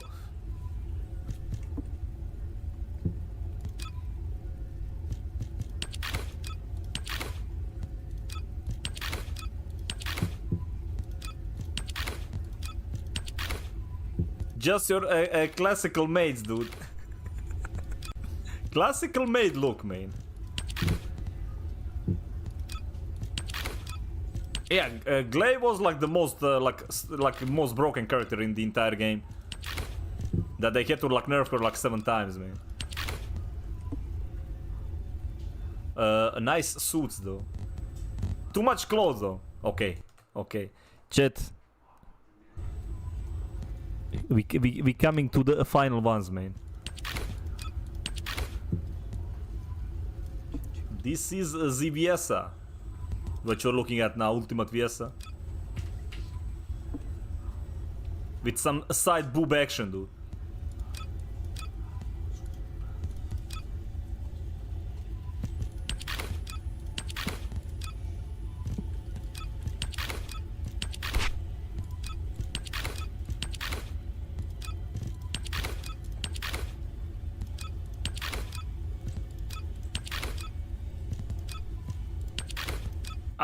She mainly got like nerfed because she was doing like what billion damage, like one tapping bosses. They did not like that.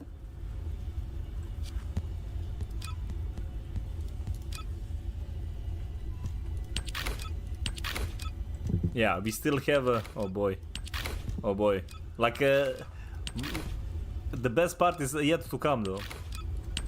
Okay, you can see like all this, like Blair doesn't really have that many though. I don't think they finished all the skins for him. He has only a couple of them. Yeah, look, the final ones. The final ones, man.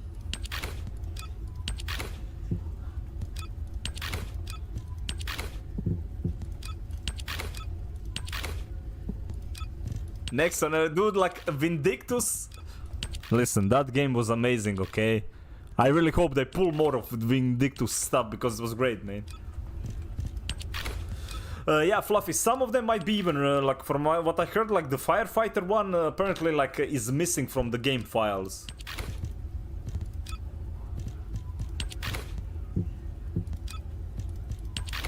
There was, like, a firefighting suit, like, I think, like, that one is missing altogether.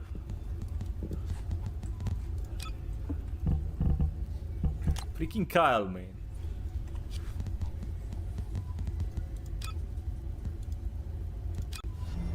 Enjoy your stay. Hey, big mate, thank you very much for follow, buddy. Dude, is that a bandana? I didn't see that. Wait. Dude, look at the final one, man. Like, the final one, Kyle looks freaking... Yeah, dude, like, he's like Metal Gear Solid now, man. It's Solid Kyle. This is Solid Kyle now, dude.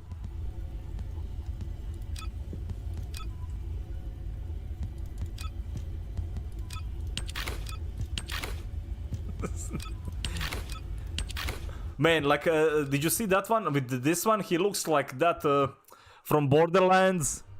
The freaking, the psychos from Borderlands, dude. Literally fitting. Considering like this guy blows himself up, makes all the sense. I think that's where they got inspiration, man.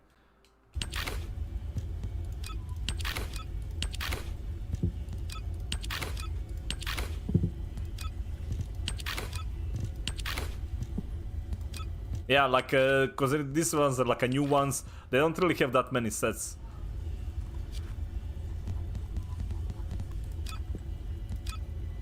There is the drone boyo, man. Okay, this guy is Leon from Resident Evil.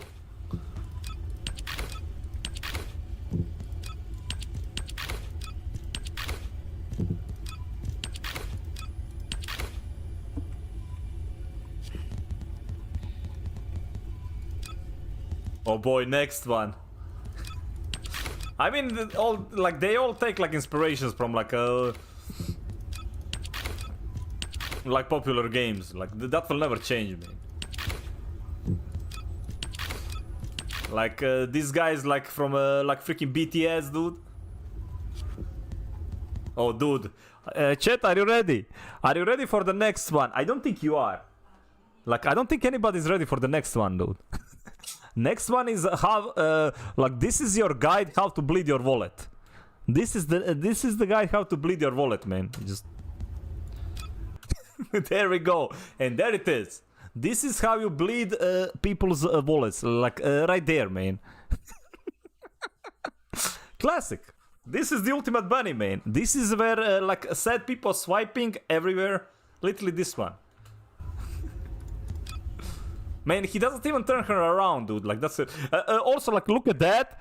Look at that up there, man. She even has like that special like effect on the skin itself. Knows that you're a swiper, man.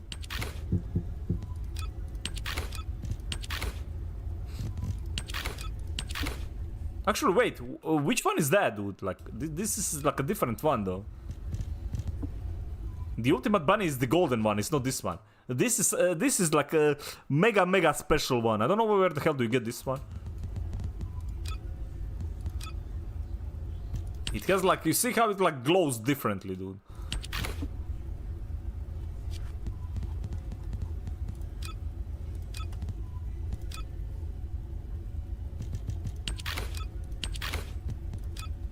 And this is ultimate glay.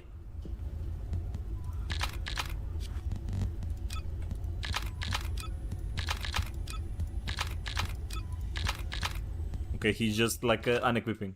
So yeah. This is where they're gonna bleed your wallets dry. Alright, let's watch this one. An ultimate Freyna. I think that one will be.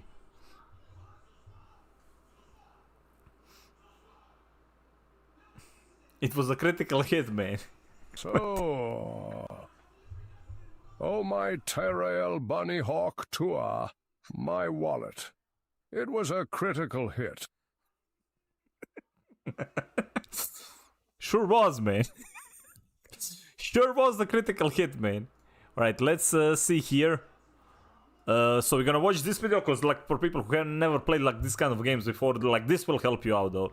I'll try to explain more depending like what they're gonna be talking about. But yeah, like we will, so the way that it works, the ultimate ones can use they use the same costume, right? Like the ultimate version is like is the same character with like slightly better stats, just like slightly better though, slightly better stats. But they can like you can use like normal costume if you want. Like why would you do that though? These days, so seeing titles like Nexon's The First Descendant is all the more intriguing. Launching on July 2nd for Xbox One, Xbox Series X and S, PS4, PS5, and PC, the free-to-play title is set in a post-apocalyptic future where gifted humans battle the invading Vulgari. Yeah, that shield, if you spec into it, there is a mode for it, the legendary one, where you can like, anybody who shoots through it gets like a huge bonus, like damage bonus. It's actually insane, like that Ajax, that mode itself is so strong. After going hands-on with a preview build and having a chance to sample the story and endgame, here are 15 things you should know about the First Descendant before jumping in next week. Descendant abilities and unlocking others. From the outset, you can pick one of three Descendants, Lepic, Viessa, and Ajax. Lepic is an all-rounder capable of surviving fatal damage once every 10 minutes, while Viessa uses ice to crowd control enemies. Ajax is your defensive powerhouse, creating walls and barriers to tank damage from enemies. Besides weapons and abilities, you also have melee attacks and a grappling hook for getting around. The latter also allows the grappling hook is so freaking nice. It was absolute ass in the first time around, but they made it so damn good now. And gathering the blueprints and materials to craft each part. Once all the parts are gathered, there's a research time and cost, and the Ascendant is yours. So yeah, like you will basically, every part is gonna be like the full Descendant is like it will take you like 2 days to get it though. Main quests. Like once you get the parts, you need to craft like each part first, then all parts together is like 16 hours. Commander has already ordered his troops. Obviously you can spend the currency to each swipe and get behind that. That's also a way. Are we too late? Following the initial story mission, players yeah, gain access to different battlefields. These are like patrol spaces with so you see here, mission, like players gain access to different battlefields. These now he presses this one, like stuff like this is gonna tell you like where it drops. Obviously at the beginning we didn't really have for anybody else. Like I think Freyna was already like among the first ones after you get Bunny. I think Freyna was like the next one you could like instantly farm on like the second map. These are like patrol spaces with various tasks to complete in that area, denoted by pink waypoints. Complete them all to open up the next area, and eventually the battlefield is cleared enough to progress the story. It's also possible to perform other activities in between, including subquests. As the name indicates, subquests are separate from the objectives necessary to complete a main quest. They award credits and XP, with a chance to drop modules to customize your descendants and weapons. Think of them as the patrol missions from Destiny and a way to garner XP between main mission objectives. Objective types. Whether you complete the steps this is just required basic for a stuff. main quest or mess about in the fields with different subquests, there are multiple objectives. These involve defending a reactor from waves of enemies, while others require Okay, so this mission's defense reactor, you see like this one, like, because in order to like regenerate, like you don't regenerate HP, man. He's, dude, like this guy's like laggy as well, man. Whoever he took the video, like, is bad, man. Hey, Plex, thank you for much for commentary, YouTuber aim. Pretty much, like, dude, didn't you see like at the beginning there was like 3 people like doing things, right?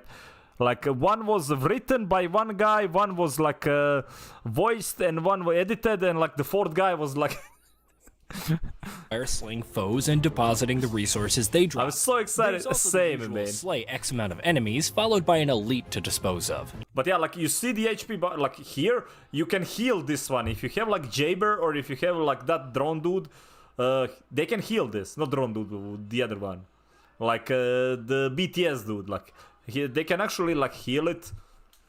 But yeah, nothing too complicated. You kind of want the Ajax. Ajax is great. You will see like with Viesa what will happen. Like all this battlefield, right? You would drop the carpet bombs. Everything is like it stays for like 10 seconds, depending on like how much you invested into it. And everything as soon as it like touches it is insta dead, man. It will never reach this one ever. Like, she's gonna be the perfect like defense zone one. reconnaissance, void missions, void fusion, But that's fusion a special like reactors, and encrypted vaults to further spice up the gameplay. like carpet bombing build that I'm gonna do. World difficulty. While playing through, the world difficulty is on normal, but as you progress, hard mode becomes available. Yeah, we haven't seen the hard mode though.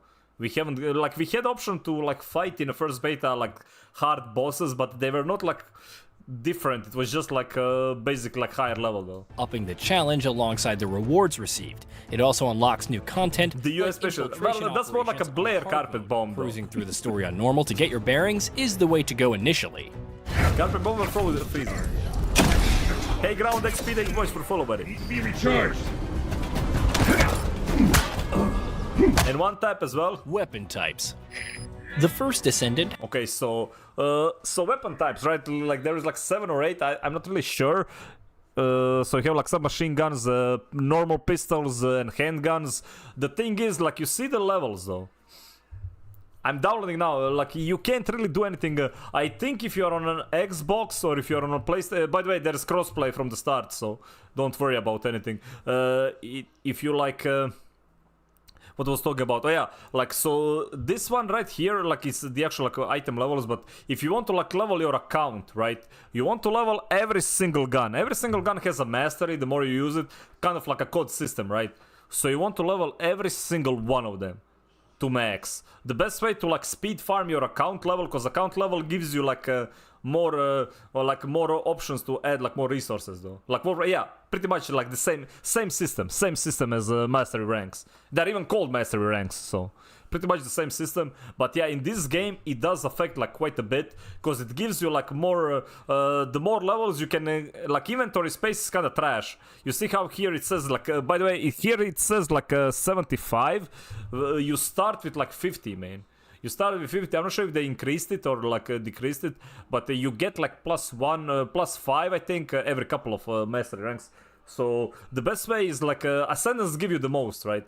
First time you level 1 to 40 is the fastest way to get mastery ranks. So it's best to like have your main, but like a level the Descendant like the second if you want like a speed farm. Has like, get the levels weapon fast. types, including the usual assault rifles, submachine. Oh, you will have to buy. Like as I said, because there is no player trading. I don't know if you can get any currency any other way. And they did create a problem because you get like billion of weapons, so you're gonna have to like dismantle constantly or just swipe me. Because like this guy has 75, you don't start with 75 though. Guns, pay to win, pistols, man. shotguns, sniper rifles, machine guns, scout rifles, etc. Yeah. They have different stats and rarities, with the endgame ultimate weapons having signature perks. Yeah, so for this one, for weapon wise, like don't bother like just equip the highest one when you're leveling, man. Like it really doesn't matter. Like the damage is a huge difference between like the levels. So Each like for also has unique ammo types, but unlike the usual regular, special, and ultimate ammo, which is called Also ultimate epic best. ammo, you also have impact rounds. Balancing your loadout to ensure you're not running out of ammo in the middle of combat is thus key. Oh yeah, and the different Ascendant rounds as and well. weapon Okay, this is the second thing I wanted to talk about. Yeah, everything in the game can be like, the only thing you can farm is like the increases to this like module slots, right? It's pretty much copy paste of the Warframe system. So yeah, you want to increase that mastery rank because you can see like These are in order to like equip more like stuff is when you get like these guys like mastery. Wait, this guy's master rank 7, man. No wonder he sucks, man. and Descendant to improve them in different ways. These range from increased firearm attack and critical hit damage to more rounds per magazine rank 1, and increased classic. damage depending on the status ailments. He played the game for like 5 minutes. Enemy. The number of modules you can equip depends on your master rank, which affects the capacity. As you obtain higher rarity weapons, module slots can have different polarities. Slot the matching module into it and the cost is halved, allowing for even more. No, like I played, like as I said, it gets better though. The higher, because mastery ranks do give you a space. They do give you space, but like they will definitely like slow down eventually, but you do get more space the more mastery rank you got. So that's why like mastery rank is important to manage inventory easier if you don't want to spend money.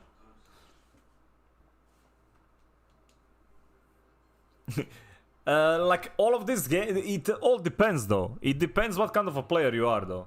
There's like few ways that you can like go around it. So basically, I think we had like 10 Descendant slots. I'm not really sure we're gonna get 10, man. We had like 10 Descendant slots at the beta. I seriously doubt we're gonna get 10, man. I'm thinking like more like 5, 7, something like. I think they're gonna keep them at 10. And considering that there is like a... I think if you like get the ultimate versions, you get like 1 free slot though. I think the ultimate versions of Descendants, they give you a slot though.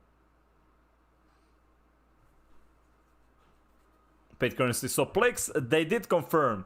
There was a confirmation from the devs that the trading system will be in the game, but they didn't say like how. Like how it's gonna look like. Descendants also... Because it could end up that you can just like trade guns, but for what? Maybe for like the in-game currency. Hopefully it's gonna be for the premium though. have transcendent modules which can alter their abilities. For instance, Lepic can change his overclock to inflict weaken regeneration instead of burn, or modify his grenade throw to charged up to 3 times. Yeah, so that's like the big thing though, right? There is all these like things that modify the way that abilities work. So as I said, like with Viesa, you can have like 3 different builds like that come to mind. There is one where you based on dot damage. There is one for a single target dot damage I want to try, because the carpet bombing one is amazing for defenses. It's not good for bossing though. But there is a different one that you can get the module as well. So instead of like slowing enemies, you apply dot to them. So if you like keep spamming abilities, you keep building that dot on the enemy. And I wonder how big can it get. Module can be equipped at a time, though you can also have sub-modules, which modify melee attacks. Tonfa mains, man. Reactors and components. Okay, You this also is the main, like, we haven't seen it, but all of this, like, modules, you can have, like, 4 of these. These all are, like, set items in the endgame. And they literally change everything. Like, we haven't seen, they just mentioned that, basically, Lepic can spam one ability for free. Like, constantly, that's, like, the entire build around. So, they're literally gonna be, like, build defining. Like, this right here is how you're gonna, like, make the actual builds. That one is new though, Avanis. It is new. Like, we did have a set bonuses, but the set bonus was like 5 HP and 10 like mana or something, right? Like they were like 5 skill power, 5%. But they literally said like they give you like skills cost no mana, like specific skill cost no mana or stuff like that. Reactors. We haven't seen like any of them the yet. Former increasing skill power and sub-attack power while boosting the damage of certain skill types. They have certain optimization conditions like equipping a certain weapon type and reaching a specific skill power, but you can provide massive bonuses to their abilities if matched correctly. Components offer flat. 3 important things are set like the weapon modules don't really matter all that much though. It depending like Honestly, I invested the least because I like to play skill power builds. So you don't really need to do that much on a weapon though. You focus on your the descendant much more because like it's gonna take you a lot of time to like grind everything, man. So if you like spread it all apart, you will never like level anything properly. Like I would suggest to get like weapon damage 1 max, so you can just like have a good gun no matter what. Yeah, a reactor like this one will decide like which gun you want to use. Because he doesn't have it here, but they have each of the reactors, especially like legendaries, they have you like either using a specific gun or a specific gun type. Like you have to have it equipped to get like a massive spell power boost. Stats like max HP, defense, resistance, and shields. Okay, will he like... It's like max HP, defense, resistance, and shields. Workbench. Along with enhancing modules to improve their effectiveness, players can use the workbench to adjust their weapons while strengthening reactors and ultimate weapons. What if you found a gun? Dude, look at this currency, man. Look at this currency. Tell me it's a dev account without telling me it's a dev. Dude, like 105k DPS, dude. With great stats, but its level isn't high enough. Weapon level transmissions allow for consuming a different weapon and transferring its level, thus raising the new weapon's Giga Veil, man. 150k DPS. Cosmetic customization. There's a fair bit of cosmetic customization available. Dude, he missed every single shot, man. He was trying to go for the headshot, he missed every single one of them, and then he hit him like a From shoulder. changing hairstyles and makeup to selecting different Descendant skins, from the sleek to the ridiculous, like panda suits. Within those options is the ability to recolor specific parts separately for a unique look. There's a strange lack of patterns, but perhaps we'll see more of those. Yeah, so if you linked it before, you don't really need to do it again. So the way that this worked, especially guys, if you did support me as a creator on a nexon thing, right? As soon as you enter the game, go under the options account and you need to link your account. And then like you don't really need to use, like if you didn't even use the creator support, like the nexon one, you can use it without it as well. Like as long as but you will need to link everything like in the game. That's how you get the drops as well. Aim assist awkward. I mean, this kind of a game, yeah. Like especially console players. Different weapon skins, emotes, name. If he had a proper aim assist, man, he would actually hit a headshot there. Spawn animations, UI themes, and even the appearance of the grappling hook. Yeah, he's playing on PC. You see, like it says escape and so. This guy, man, he needs like I think this guy needs like 3 aim assists to like actually like shoot something.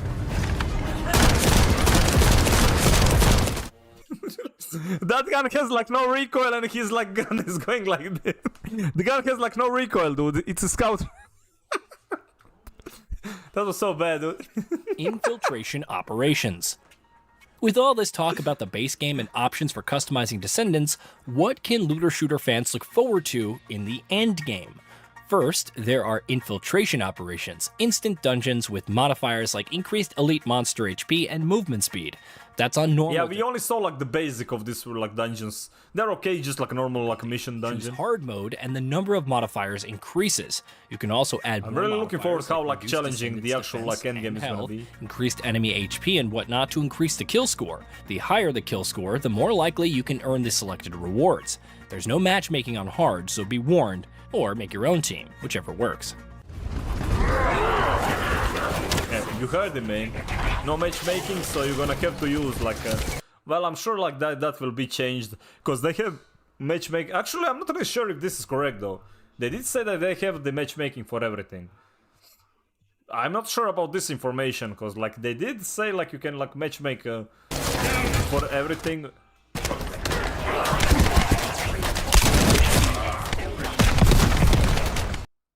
The presenting like dude Special that is the base operations. devs, man. Special operations also have unique. Yeah, well, that's why you have streamers, man. That's where we come into play, dude. Don't worry, like as I said, chat. My main goal is like to make something overpowered so I can carry like every single one of you. Okay. Modifiers, but function differently in terms of rewards. Upon reaching a set Don't worry, number of I got you waves, covered. You receive 1 of 4 drops. The chance of a reward dropping increases on further waves, though you can choose to leave the mission after receiving rewards. Void Intercept Battle. Here he has Crow Puppy, man. I shall. Dude, I'm so freaking excited.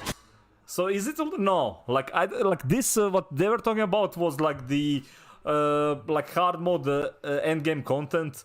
But as I said, I'm not really sure if this is correct information though. You can queue up for this void, like for the raid bosses. If you queue up solo, they have less HP, so you can like pretty much try everything. But for those matchmaking works. Like there is no like. Zikro, man. Towering bosses that is me. Rastich, how you do though? Is your means of farming. Yeah, this each has different elements. This is by far my favorite part of the game, though. Like these fights are very fun, though. Some of them are annoying as hell, especially the last one in the previous beta was freaking annoying as shit. Attacks, that attributes, worm and bullshit. resistances. Though you can also destroy certain parts of their bodies to expose weak points.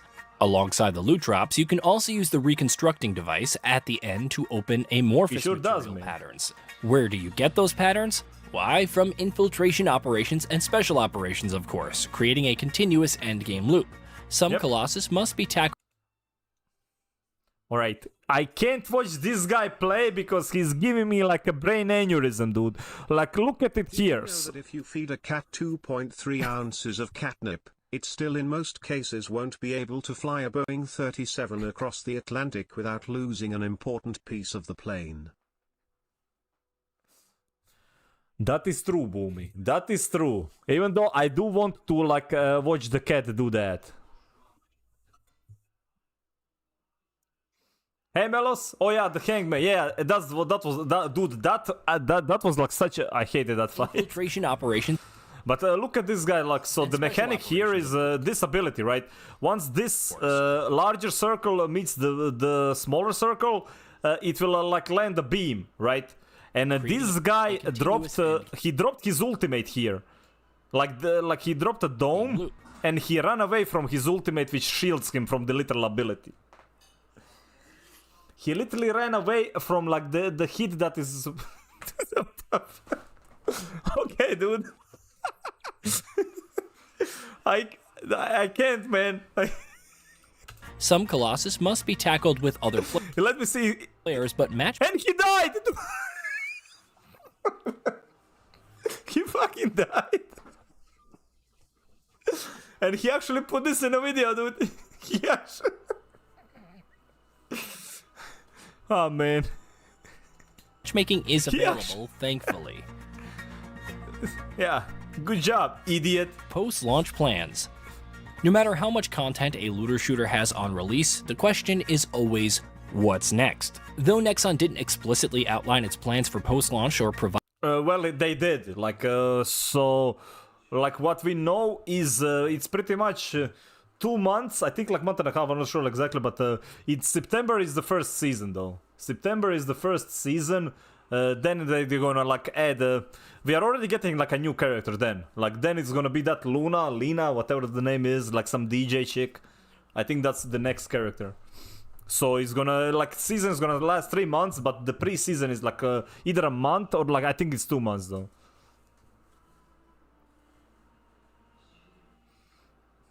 So grind all the characters. I mean, just increase master rank. Yeah, that would be like... But the thing is, Avan, I don't think you guys realize if you don't swipe how long it's gonna actually take. I played for one gun, man. 50 hours it took me to actually get all the freaking drops, dude. Maybe with my luck, but like it took me like 50 hours for like one legendary gun, dude. Because I was never getting... But we didn't have like... we didn't have the hard mode, so maybe you get like a higher chance. I don't know. But like for all the components... It was so annoying to get, dude. Like, one component was impossible to get. Kept opening the boxes and I was never getting it. You have to have a brain aneurysm. Like, I mean, roadmap, that is it true. confirmed new Descendants and weapons in the future. Perhaps these new Descendants could have quests associated with them. As always, time will tell. And now let's hear it for the national anthem of D's Nuts Maybe Deckard should be like US president. Battle Pass and Seasons.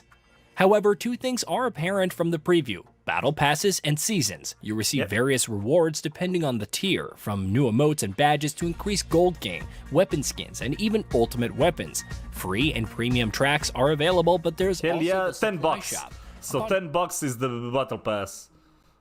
So you know, like I think like the $40 is for the Ultimate Descendants. Completing seasonal weekly challenges, you'll net supply coins used to purchase cosmetics from a separate shop like weapons. Grappling hook. Yeah, like it's like miles better. If you haven't played the last two, it's you will love it. Like they fixed it so you can like swing around. It's so much better, dude. Like it's a billion times. Skins, head skins, some DJ. Well, she is, spawn animations, etc. Like we don't know. Like it was just data mine. Hey, did you know that we at Gaming Bolt upload new videos every day? Please don't, man. I've seen I've seen your gameplay video, and I wish I didn't, man. I've seen like this gameplay video. Shall we watch it again? It was such a perfect gameplay example of how to like not play this game. Creating a continuous endgame loop. Drop the ulti, which saves you from like literally all game mechanics, and what he does runs away from it and dies. Tackled with other players, but matchmaking is available. And he left that in the game, like he literally. Oh, cool. Cool. Cool. Cool. Cool. Man, he's such a perv. Deckard Cain is such a perv, dude. Holy shit, dude. Alright, guys, do you have like any specific video you want to watch? Hey, Gothic, so we're playing the same game tomorrow, man. We're playing the same game tomorrow. Damn right we are, dude. As I said, chat, 12-hour stream, dude. I'm not really sure exactly when I'm gonna start. Around like probably, as I said, like I aim for like a 1 p.m. Central European time, though. But it will be tomorrow, 12 hours for sure. Ultimate boob, depends. Like if somebody actually has there we go, Ultimate Bunny. Yo, dude. Like let's see. All right, I was planning like, shall we? You know what? I'm gonna give these guys, dude, like 1.2 million subscribers, dude, and they watched this gameplay. Enjoy your stay. Yeah, like I don't think you want to watch this guy for a gameplay though. Like it was informative, but you don't watch it for a gameplay. Oh, you're like Gothic. Like I was thinking about that, but since I'm gonna be doing 12 hours anyway, and expect downtime, dude. Like the game and everybody going try to like log in at the same time. Server's gonna blow up, so I'm just gonna wait. They're probably gonna destroy the servers for a couple of hours anyway. Someone just got a hold of a release build somewhere, somehow, and we finally have Ultimate Bunny revealed in all her glory. Let's talk about it. Day 1 patch? I don't think there's gonna be day 1 patch. Well, maybe for the server stuff. Like, I don't know, like, we played the beta. I really didn't feel the issues with, like, people logging in, though. It wasn't as bad, though. Man, like, look at that freaking, like...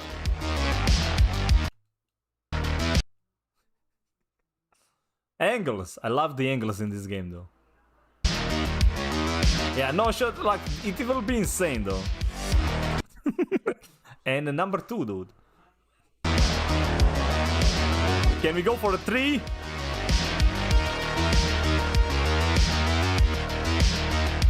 Okay, I'll count this one as a 3, though. Hello there, Darkask is here with another First Descendant video. And let me tell you, this is an unexpected one. I was in the middle of working on the next video, which just so you know, is going to break down everything you need to know about weapon progression and all systems that go with it. But suddenly... Oh yeah, like the first, just the release of that skin, we can like as a free-to-play player, right? You should be grateful that they are releasing the Ultimate Bunny skin tomorrow, okay? That is how they that is how you're gonna be able to play this game, dude. Stan, thank you very much for the follow. I had to stop that and get this video. The thing is, those were all betas though, Gothic. Like, betas has nothing to do with this. Like, once the game actually releases, it's a whole different beast, dude. Like, a lot of players didn't care about the game, now they do. So. Out to you guys ASAP. This is kind of huge, and towards the end of the video, we're gonna have a good look at fan favorite Ultimate Bunny. Man. Yeah, 12 hours. It's officially 12 hours. Well, 11:58. Marketing and leaks are definitely ramping up. I played it. It's pretty I enjoyed it. It was very hard though, like, but I did enjoy it. Tomorrow in 12 hours. Tuesday, but still can't get in. Yeah, it is. You still have 12 hours to go though, so go sleep. Go sleep now. Like, prepare to sleep, and if you want to go heavy, man. Honestly, Gothic, I didn't have that many though. I didn't have like many crashes. Like I had performance issues where like my game ran like ass, but I did change my CPU since then. So the test ran perfectly for me though. There was like one area, but I think they patched it. Like it was like a swamp area. I had like a bit of like a lag when everything spawned. On a previous video, we discussed that on the official website they added character cards for Estiamo, Enzo, Eugen, Ultimate Ajax, Can't wait to Ultimate get Bunny, so. and Tell me, okay, chat, like, if you just, like, look at this picture, man. if you just, like, look at, like, you were, like, scrolling down and, like, you were presented with this. I wonder, like, what you would go for here, man. Like, just, like, from watching this, like, picture alone, dude.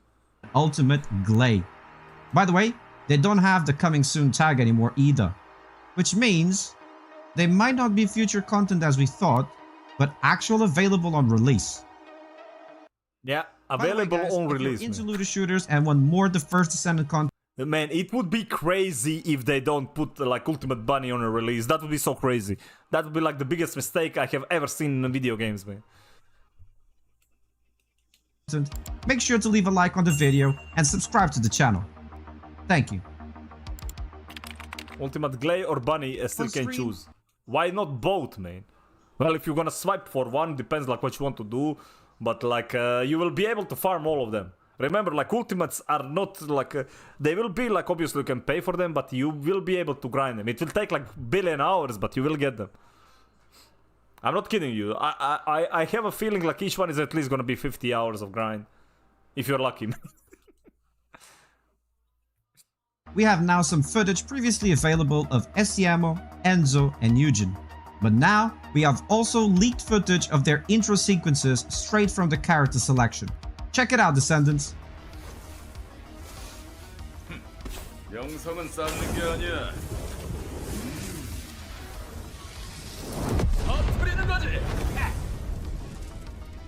Yeah, that one was cool. I want that character though. Ultimate Bunny just ripped off normal Viesa.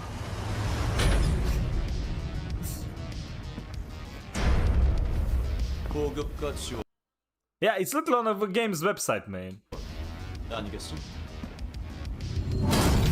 Literally everything is there, dude. But you know how it is. 내 꿈은 너희가 다치지 않는 거야.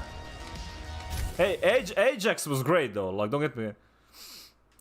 No, like as I said, like there was one area, the swamp, the second map, I think, or no, third map, but they did fix it though. 그러면 내가 Like, no, this is not a healer, bro. This is the BTS guy, man. 귀찮을 일이 없거든.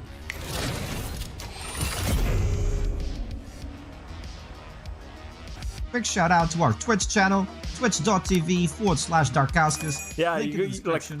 I'm pretty sure like it is him, man. Community. I mean, they all look the same, but I think like it's that guy. We are going to have these incredible Twitch drops for you. So oh yeah, true. Twitch drops tomorrow, man.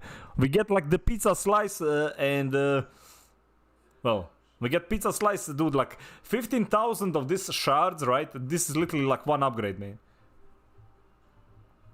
Gloom emote. The emote was good. Like the emote is good though. This one, okay, but dude, the hamster was the top tier on a back, dude.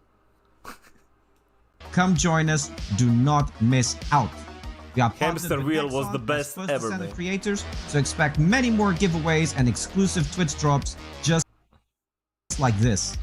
You'll also find my creator code in the description that you can use to support me every Before main you drop event. serious cash to get the We already Bunny's ultimate skin, Make sure to sign up on Nexon creators to support Crow.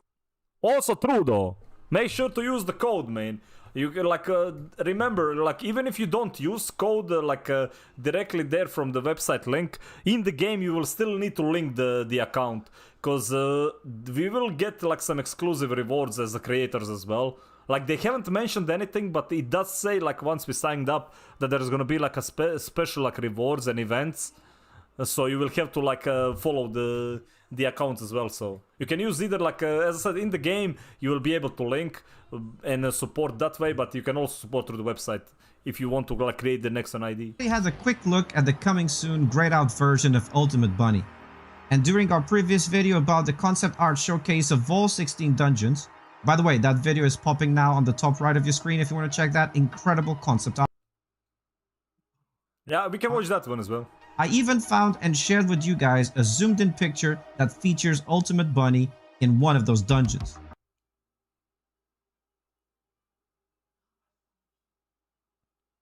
This looks like Viesa, man, rather than Bunny. This looks more like Viesa than Bunny, man. Or Glay. No, I think this is Viesa, man. Fake news, dude. Fake news. But now we have a full body picture and action. Now this is not a fake news, man. This right there is the reason why you guys are gonna spend all your money on Ultimate Bunny. Yeah, you thought you were strong, right? You thought you were strong, man. You're not. You're definitely not, man. Actual video of Ultimate Bunny, and if that was not enough, we got Ultimate Glay and Ultimate Ajax character selection video. Wait, he says, like, dude, like, after you post this picture, you don't like really talk about anything else, dude. Also, and let me tell you, if only Crow had that ass, man. Incredible. The Ultimate versions really give me a Knights of the Zodiac vibe. Do you guys remember that show? Oh, it gives me vibes, man. In the comment section, what do you think of all these designs? And how is your wallet feeling looking at these skins? Without further ado, enjoy. Oh, and reminder, feel free to pause the video and take it all in. And Western developers, alright, a quick word for y'all. Wake the F up. Yeah, Western developers, man. Dude, this is the ultimate Ajax skin. Like the intro, though. So fucking badass. 아니요, 저 있어요. 네. And there is Glay. 조금 기다리렴. 엄마가 구해줄게. I love how like they don't show like the important assets, man. Destiny meets Warframe, man. Hey, Rivers. It is that was good, man. All right, there was like there was that video that he said.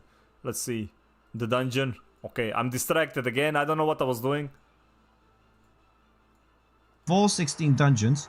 By the way, that video is popping now on the top right of your screen if you want to check. He was saying something I forgot. Like I even.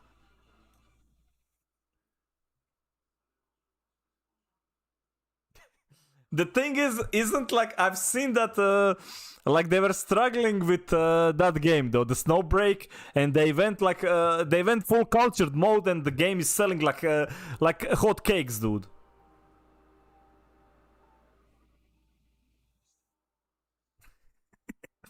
Like they got like okay, let me see here. Where is the videos? Ultimate Bunny, breaking news, Luna. This is this is that new one. Dungeon concept art. Let's see here. Yo, the devs just dropped some more information. No, that's Endgame details. No, this is too. Okay, let's watch this one too. Hello there, Looter Shooter fans. Dark Cask is here with some more of the First Descendant news, and boy, I like hot ice cream. I mean, I freaking love that. We have a banger today. Before we get started, if you are into wait, is this about and you want to learn more about the first? Let me see. First off, the devs come out and they dubbed this as an endless endgame. I know we all heard that one before, so let's get into it. I missed the last one. Can you show it again, man? They mentioned that in a game like this, the first step is don't worry, man. You're gonna see it every day from now on. As many unique weapons and hey, Reno, thank you much for follow. Into your arsenal. This is for mastery ranking purposes, because the more weapons and descendants you level up, the more mastery you acquire. Yeah. it becomes a very... Man, this mission right here, I was farming this mission with Bunny as well, because here it was dropping like the Ultimate Viesa like mod, but I'm not sure if it was even available in the last beta, so I spent like freaking 10 hours just farming here for no reason.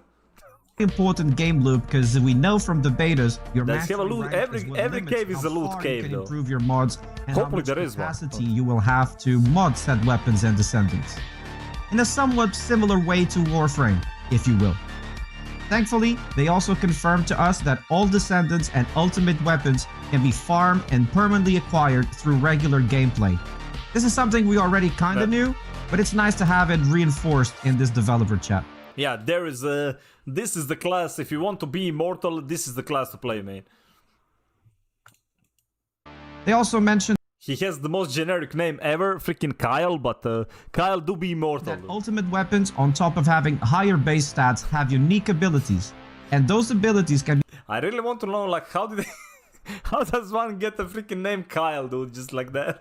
be upgraded using the random ass name, dude. Can't wait for George. For example, the Valence fusion system.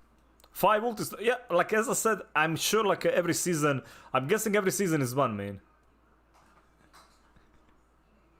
Freaking crow emotes. Don't bully my emotes, man. Weapons in Warframe, and you get the picture. Also, like in Warframe, some ultimate weapons... If they get a Steve or a George, that's gonna be my name. How did the boss get the name? Well, like, did you see, like, and probably the strongest gun in the game is called Greg's Reverse Fate. I'm calling it right now. It's gonna be the most broken gun in the game. They're better with certain descendants to achieve their full functionality and potential. They also very briefly tease that more ultimate weapons and descendants are on the way. Do you like my name, The Gothic? Showing up on your screen right now at the top right should be the video I did showcasing and talking about these upcoming descendants. So feel free to check that one out for more. It's not like it's the rifle one, which is the bombardment. It could be like it's basically, it is like a freaking goddamn rocket launcher though. This the bombardment gun is the Greg's Reverse Fate though.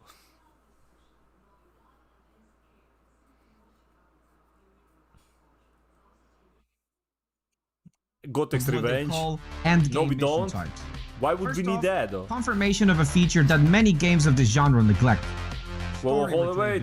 Like, you guys talk too much, man. What did I miss, man? Well, like, as I said, it has like, if you try to compare this game to Warframe, like, it all depends like what kind of game you want to play, dude. Like, honestly, Warframe was insanely fun, dude. Problem with Warframe, I hated streaming that game, right? Because that game was impossible for people to actually properly watch. Because all you do was like bullet jump and move so freaking fast across the map. Like people could not like really see what the hell was going on. Don't implement this feature. Yeah, that was a Warframe, man. Epilepsy, man. That's why I didn't like it. Like, I liked playing it, but that game was horrible to watch. Ones that do, most times forget about difficulty and reward scaling. The developers confirmed that not only can you replay the story missions, they will have a harder difficulty mode that unlocks as you progress. Yeah, but like, what do you guys... Have you guys seen... Oh no.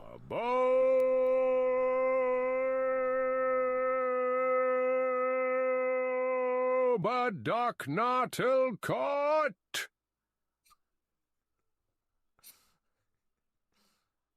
Freaking dog. We did remove like half. Like, we need to remove all of his, man.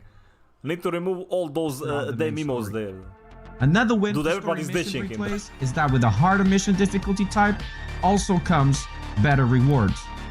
On top of that, loot pools are not tied to specific missions and will in fact rotate between missions at regular intervals. Okay, you heard that, right? So it's not gonna be the same reward every time. So you don't need to spam... This is good though. This is good. You don't have to farm the same one like for like 50 hours. Now you can farm 3 different ones for 50 hours, but like, hey, still better, man. This seems to be a great feature and should help avoid burnout because it means that you're not stuck in one mission forever to farm one specific item. Yeah, but like if you get a burnout as a gamer, you're not really a gamer, man. At some point, like, you are allowed to have like one burnout per like 500 hours of playing though. If you have like 500 hours of playtime, then you are allowed to have like 1 burnout. That item drop you're looking for will move to another mission, and you can carry on farming in a fresh mission type and location. Our next endgame mission type is called Infiltration. Infiltrations support matchmaking and allow you to add an extra layer of challenge using up to 5 modifiers before the start of a run. These range anywhere from decreasing your HP and defense stats to increasing the enemy's attack power and HP. Or hey, you can go nuts and select all 5 of them for an even higher skill score multiplier for a chance at better rewards. Next up, we have Special Operations. While other mission types are based on moving through a level with combat sections in between, the developers emphasize that Special Operations are based entirely on combat objectives. Examples of objectives being kill all enemies in an area, defend objects or positions. Yeah, you will spend the most time in this kind of like missions. And simple at first glance, these are mainly round-based missions. Each round introduces higher enemy. And if Warframe is in early access, well, what if I tell you it was in a beta for like 5 years though? Density, increased enemy types, and more elite spawns, ramping up the challenge as the rounds progress. Yeah, but like, Rasta, have you played the game? The amount of content that Warframe has. The amount of content, and it's a free to like. Yeah, the thing is, like, the game is free. It's still free, man. So like, why does it matter? Progress, but you think like this game won't like suffer the same issues? There like people like me who are gonna be playing this game religiously every day for like 1,000 hours. We're gonna run out of content soon, though. Like, as in like something new. We're gonna keep like repeating the same cycle. Increasing drop rates for the higher tier rewards. These missions for sure. also support At least, matchmaking, and it has like even more than that. Encourage a stronger focus on team composition for optimal farming results. The game is just released, the so endless type missions in Warframe, like defense, survival. Yeah, if you don't like repeating content though, like this is not a game for you. Like this game, it's all about you will find like pretty much doing the same thing over and over again though. It will be more fun because you will get your descendants are gonna get like cool abilities and stuff, right? The way to deal with everything, exploding like entire maps later on. That's gonna be cool as hell. But etc. Every you will still be doing like a lot of this content like constantly. The player will have the option like the same one and end the mission or continue towards the next round to try and get better rewards. Again, very similar to 5 rounds in a defense mission from Warframe. There are 3 distinct types of special operations in the First Descendant at launch. These are mind blocking, resource defense, and neutralize void experiment. Dude, like, if you last in any game, dude, everything above, dude, I feel like every game, if you're above 100 hours, no matter what, you got like everything, like money, both money and time worth out of it, man. 100 hours of like fun in anything, dude. Mind blocking, you must defeat a set amount of enemies within a time limit. Mind blocking has increased mob density, so we'll most likely be relying on Descendants with strong AoE capabilities for the faster clear time. I freaking love Warframe. You can very much look at these as your time trials. I'm sure speedrunners I come back to it every like a couple of years, but I think this is gonna replace Warframe for me though. I'm waiting for the, like, when it comes to that, like, I don't want to I want to play their new game, dude. The Soulframe one that is more like a Dark Souls, like a melee focused Warframe. I'd rather play that. Resource defense. Your typical defense type mission where each wave of enemies will rush an objective with the intent of destroying it. Here, it's up to you and your squad to come up with ways to prevent hordes of enemies from reaching and damaging the target. The last special operation is Neutralize Void Experiment, which, can we all agree, we'll just simply call it Void Experiment from now on? Thank you. Again, nexon with that AI translation. Anyway, in Void some of the translations, players will have to split their time and focus between hunting and destroying special fleeing enemies. 30k encounters. Hordes of mobs that will constantly so you're telling me there's a chance? Mess up your progress. You're telling me there's a chance? You can look at these fleeing enemies as being similar to the famous loot goblin archetype in other RPGs. To cap it all off, we have Void Intercept Battle. That is me, man. Loot goblin, that's me, man. He mentions me, dude. Look at these fleeing enemies as being similar to the famous loot goblin archetype in other RPGs. To cap it all off, we have I like the loot goblin. It is true though, like, these bosses are a bunch of and I quote, one of the most exciting battle content that you can encounter in the First Descendant. Void intercepts take place in dedicated instances and will test our descendants against a variety of special boss encounters against the mighty Colossus. There are many types of But yeah, like there is one class in the game that has like a magic find though. Like that healer guy has the magic find on him. Like he's the only one with a passive for like magic find, dude. Well, not magic find, but like opening the vaults where you get like more rewards. I wonder like how strong that one is gonna be. I feel like everybody's gonna have to like want to have that character Colossus for that. to beat in game, each with its own specific status resistances, weak points, and breakable pods, which the player can target and build around to maximize damage. But more importantly, unique mechanics to overcome. And yes, those include one-shot mechanics and DPS checks. Hey, one-shot mechanics just hide in the Ajax barrier, man.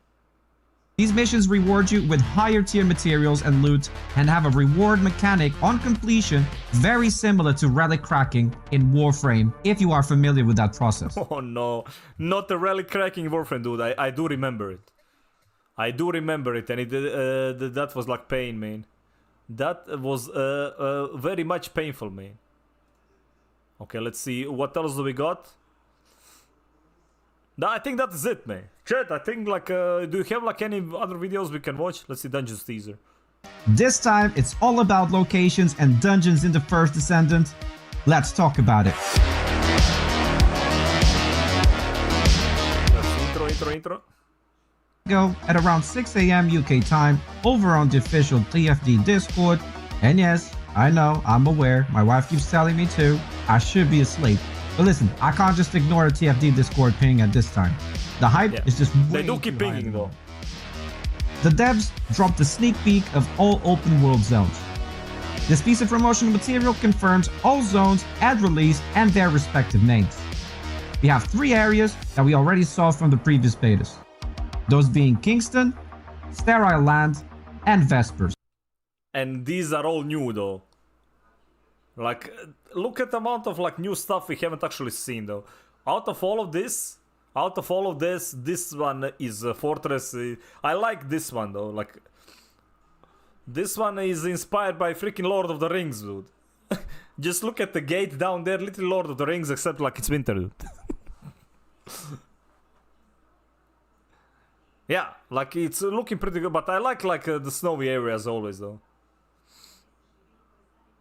Hyos looks cool, yeah. This one, very Destiny, man. This feels like very Destiny-like thing.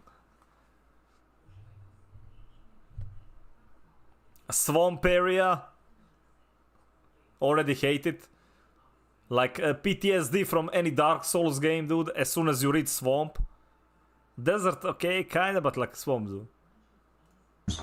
But now we have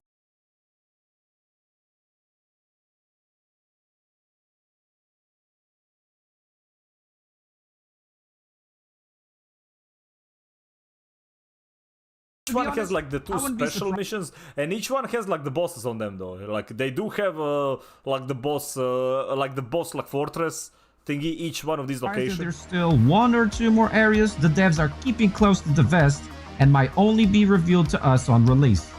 Oh wait, so even more? So there is like more, maybe more that we don't know. But we'll see. Quick shout out to our Twitch. Also, like this mob can suck it, okay? This is the mob that was added in last test, and on higher difficulty, he just TPs to you and one-shots you. The most annoying freaking mob ever. Fucking hate this channel, shit. twitch.tv/Darkaskus, link in the description. I stream 4 Literally times a hate it week, with passion. an amazing community, follow us there, and come be part of it. We do loads of giveaways and host Twitch drops on the regular, so don't miss. Chat. I didn't see, like, I didn't hear what he was saying because, like, I was busy, man. Don't. I was busy.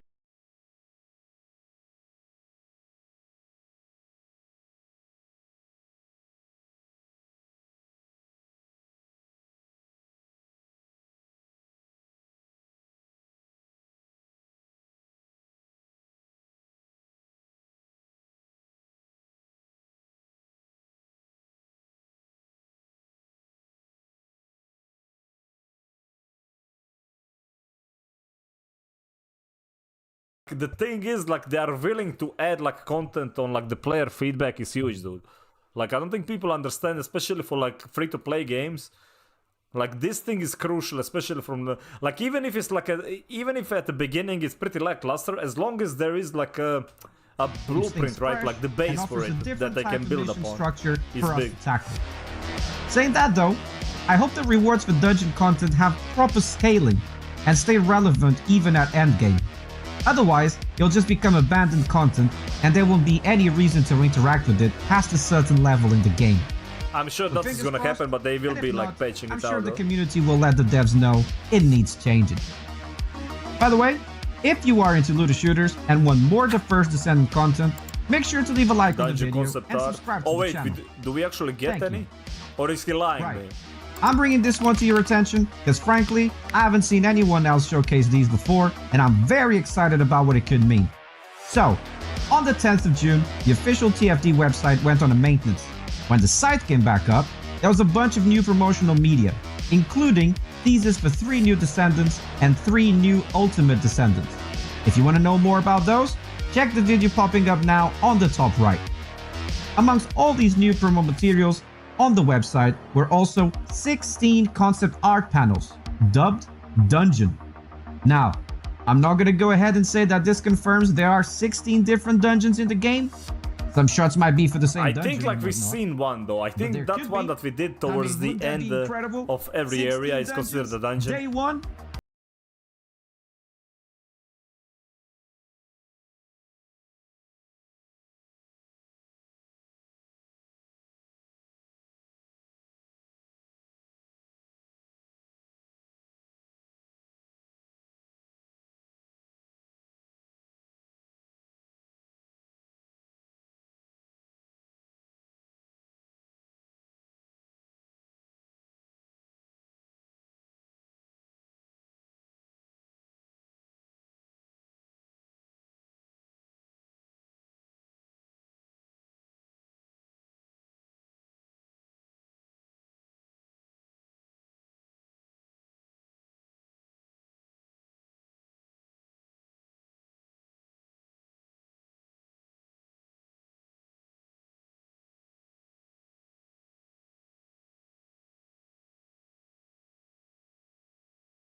Okay, is this the one we... yeah, I think this is... yeah, so this is the one we've seen. This is the one that was in the... this is the first one. So yeah, those are considered... so basically dungeons were tied to the story though. Like usually it was like the final part of the story was this dungeon. It does give like the best rewards out of like everything.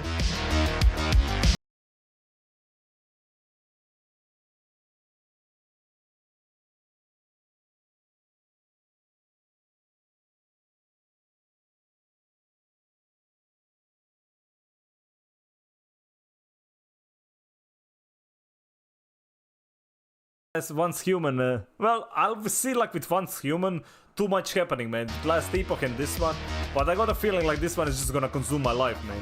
Like the beta of this game literally consumed everything, dude. 150 hours. I played the beta for 150 hours.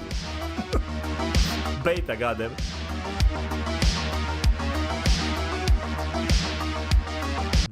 This ain't no bunny though. This ain't no ultimate bunny, dude. Lies.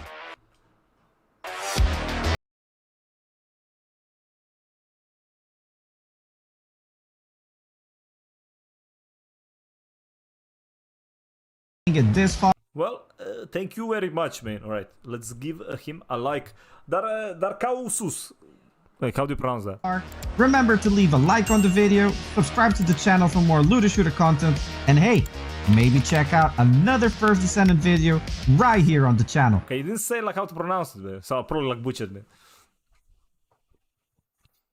I played the early access of Palworld and V-Rise in both over 100 hours too. I mean, like those games are designed though. Speaking of that, have we checked the new update for Palworld?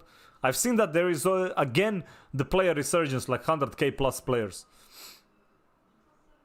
Right, we did get like pretty much all of them. Like people seems to like it, so that's a good thing. Yeah, I heard good things as well. Chat, what time is it, man? Do we want to watch anything else? More content, so it's good. Yeah, and it has freaking PvP, dude. They added like arenas. Let's see, they didn't add like any new like official, right? Bedtime. Yeah. Oh yeah, like if you guys, I'm gonna link this.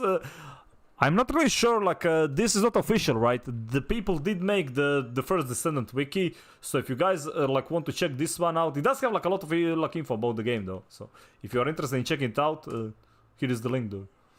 I found this. Let's see what what Reddit be saying, man.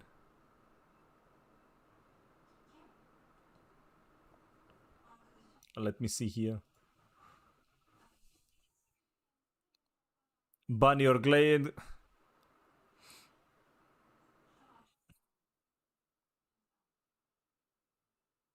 This game will be one of the worst for dude, like balancing. What do you mean balancing?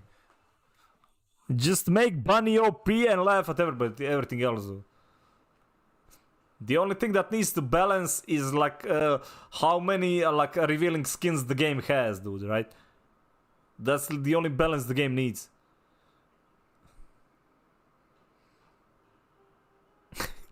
There's any time zone switch is going to work, man. Somebody's desperate, dude. It will not. Definitely won't, dude. Okay, 238 votes. Oh yeah, you can't see because I'm not really logged into this one. Yeah, so like remember, like crossplay is a thing, dude. But based on experience playing the 3 betas, friends at launch, yeah, you can pretty much do everything. The only thing is like the intro section you can join up. So if you want to play with anybody, you can do it as soon as you like reach the main stuff. So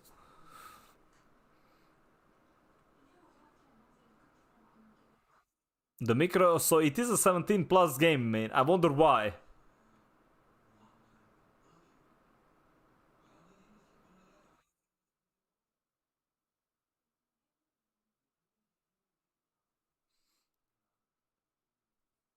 Nah, Jaber is gonna, like, as I said, if I would, like, rank characters based on, like, the previous beta, like, I would put Glay at top along with Jaber, though. 120 for VS, 38, 82 Ajax, dude. Sounds about right. Like, as I said, Ajax is, like, not bad character, like, to start with. But since I'm planning to main VS anyway. Like, what do you mean ban kids, dude? The kids are gonna be playing the most. What do you think is gonna happen, man? And the game is free to play, so. But yeah, like, everybody else I would put, like, below, though. Like, honestly, I don't think there is, like, a bad character. It all depends on the playstyle. Like, as I said, like, everybody is, like, putting, like, Sharon at, like, a bottom. Well, you're, like, if it's not gonna be your main, right? It doesn't really matter for the first 3. Because you get, like, Bunny is the second one you can get. And if you want, like, to speed level, you should probably, like, level. I won't level with Bunny, though. I won't level with Bunny because I will focus. But I will level her, like, alongside with Viesa. Unless they changed it. I don't think they did, though. Turrets rule. Well, turrets were mega strong. Like, I play. There was a footage as well where, like, Jaber did solo the boss in, like, 30 seconds after the nerf, so. Like, I remember before the nerf, you would equip a sniper rifle. And you would put a turret down, and a turret would, like, get the damage from your sniper rifle, which you would put all the damage modes on, and it would never miss, right? Like, that shit would always hit the mobs. It was hitting like a goddamn truck, dude. But yeah, I haven't played it since then. I don't know how much was changed. I know they did have to, like, nerf him a bit. But he was mega OP, dude.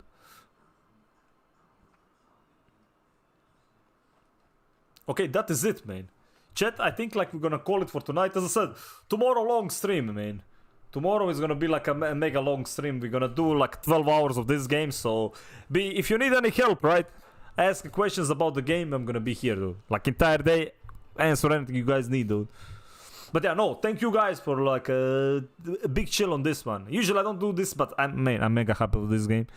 This game is the last game I got hyped about like this was like Lost Ark, and I played that game for 2,000 hours before I got absolutely burned out because it was a child labor simulator, and this one ain't gonna be any different, man. Think about this one, like I don't need people to gatekeep me, man. It's gonna be great.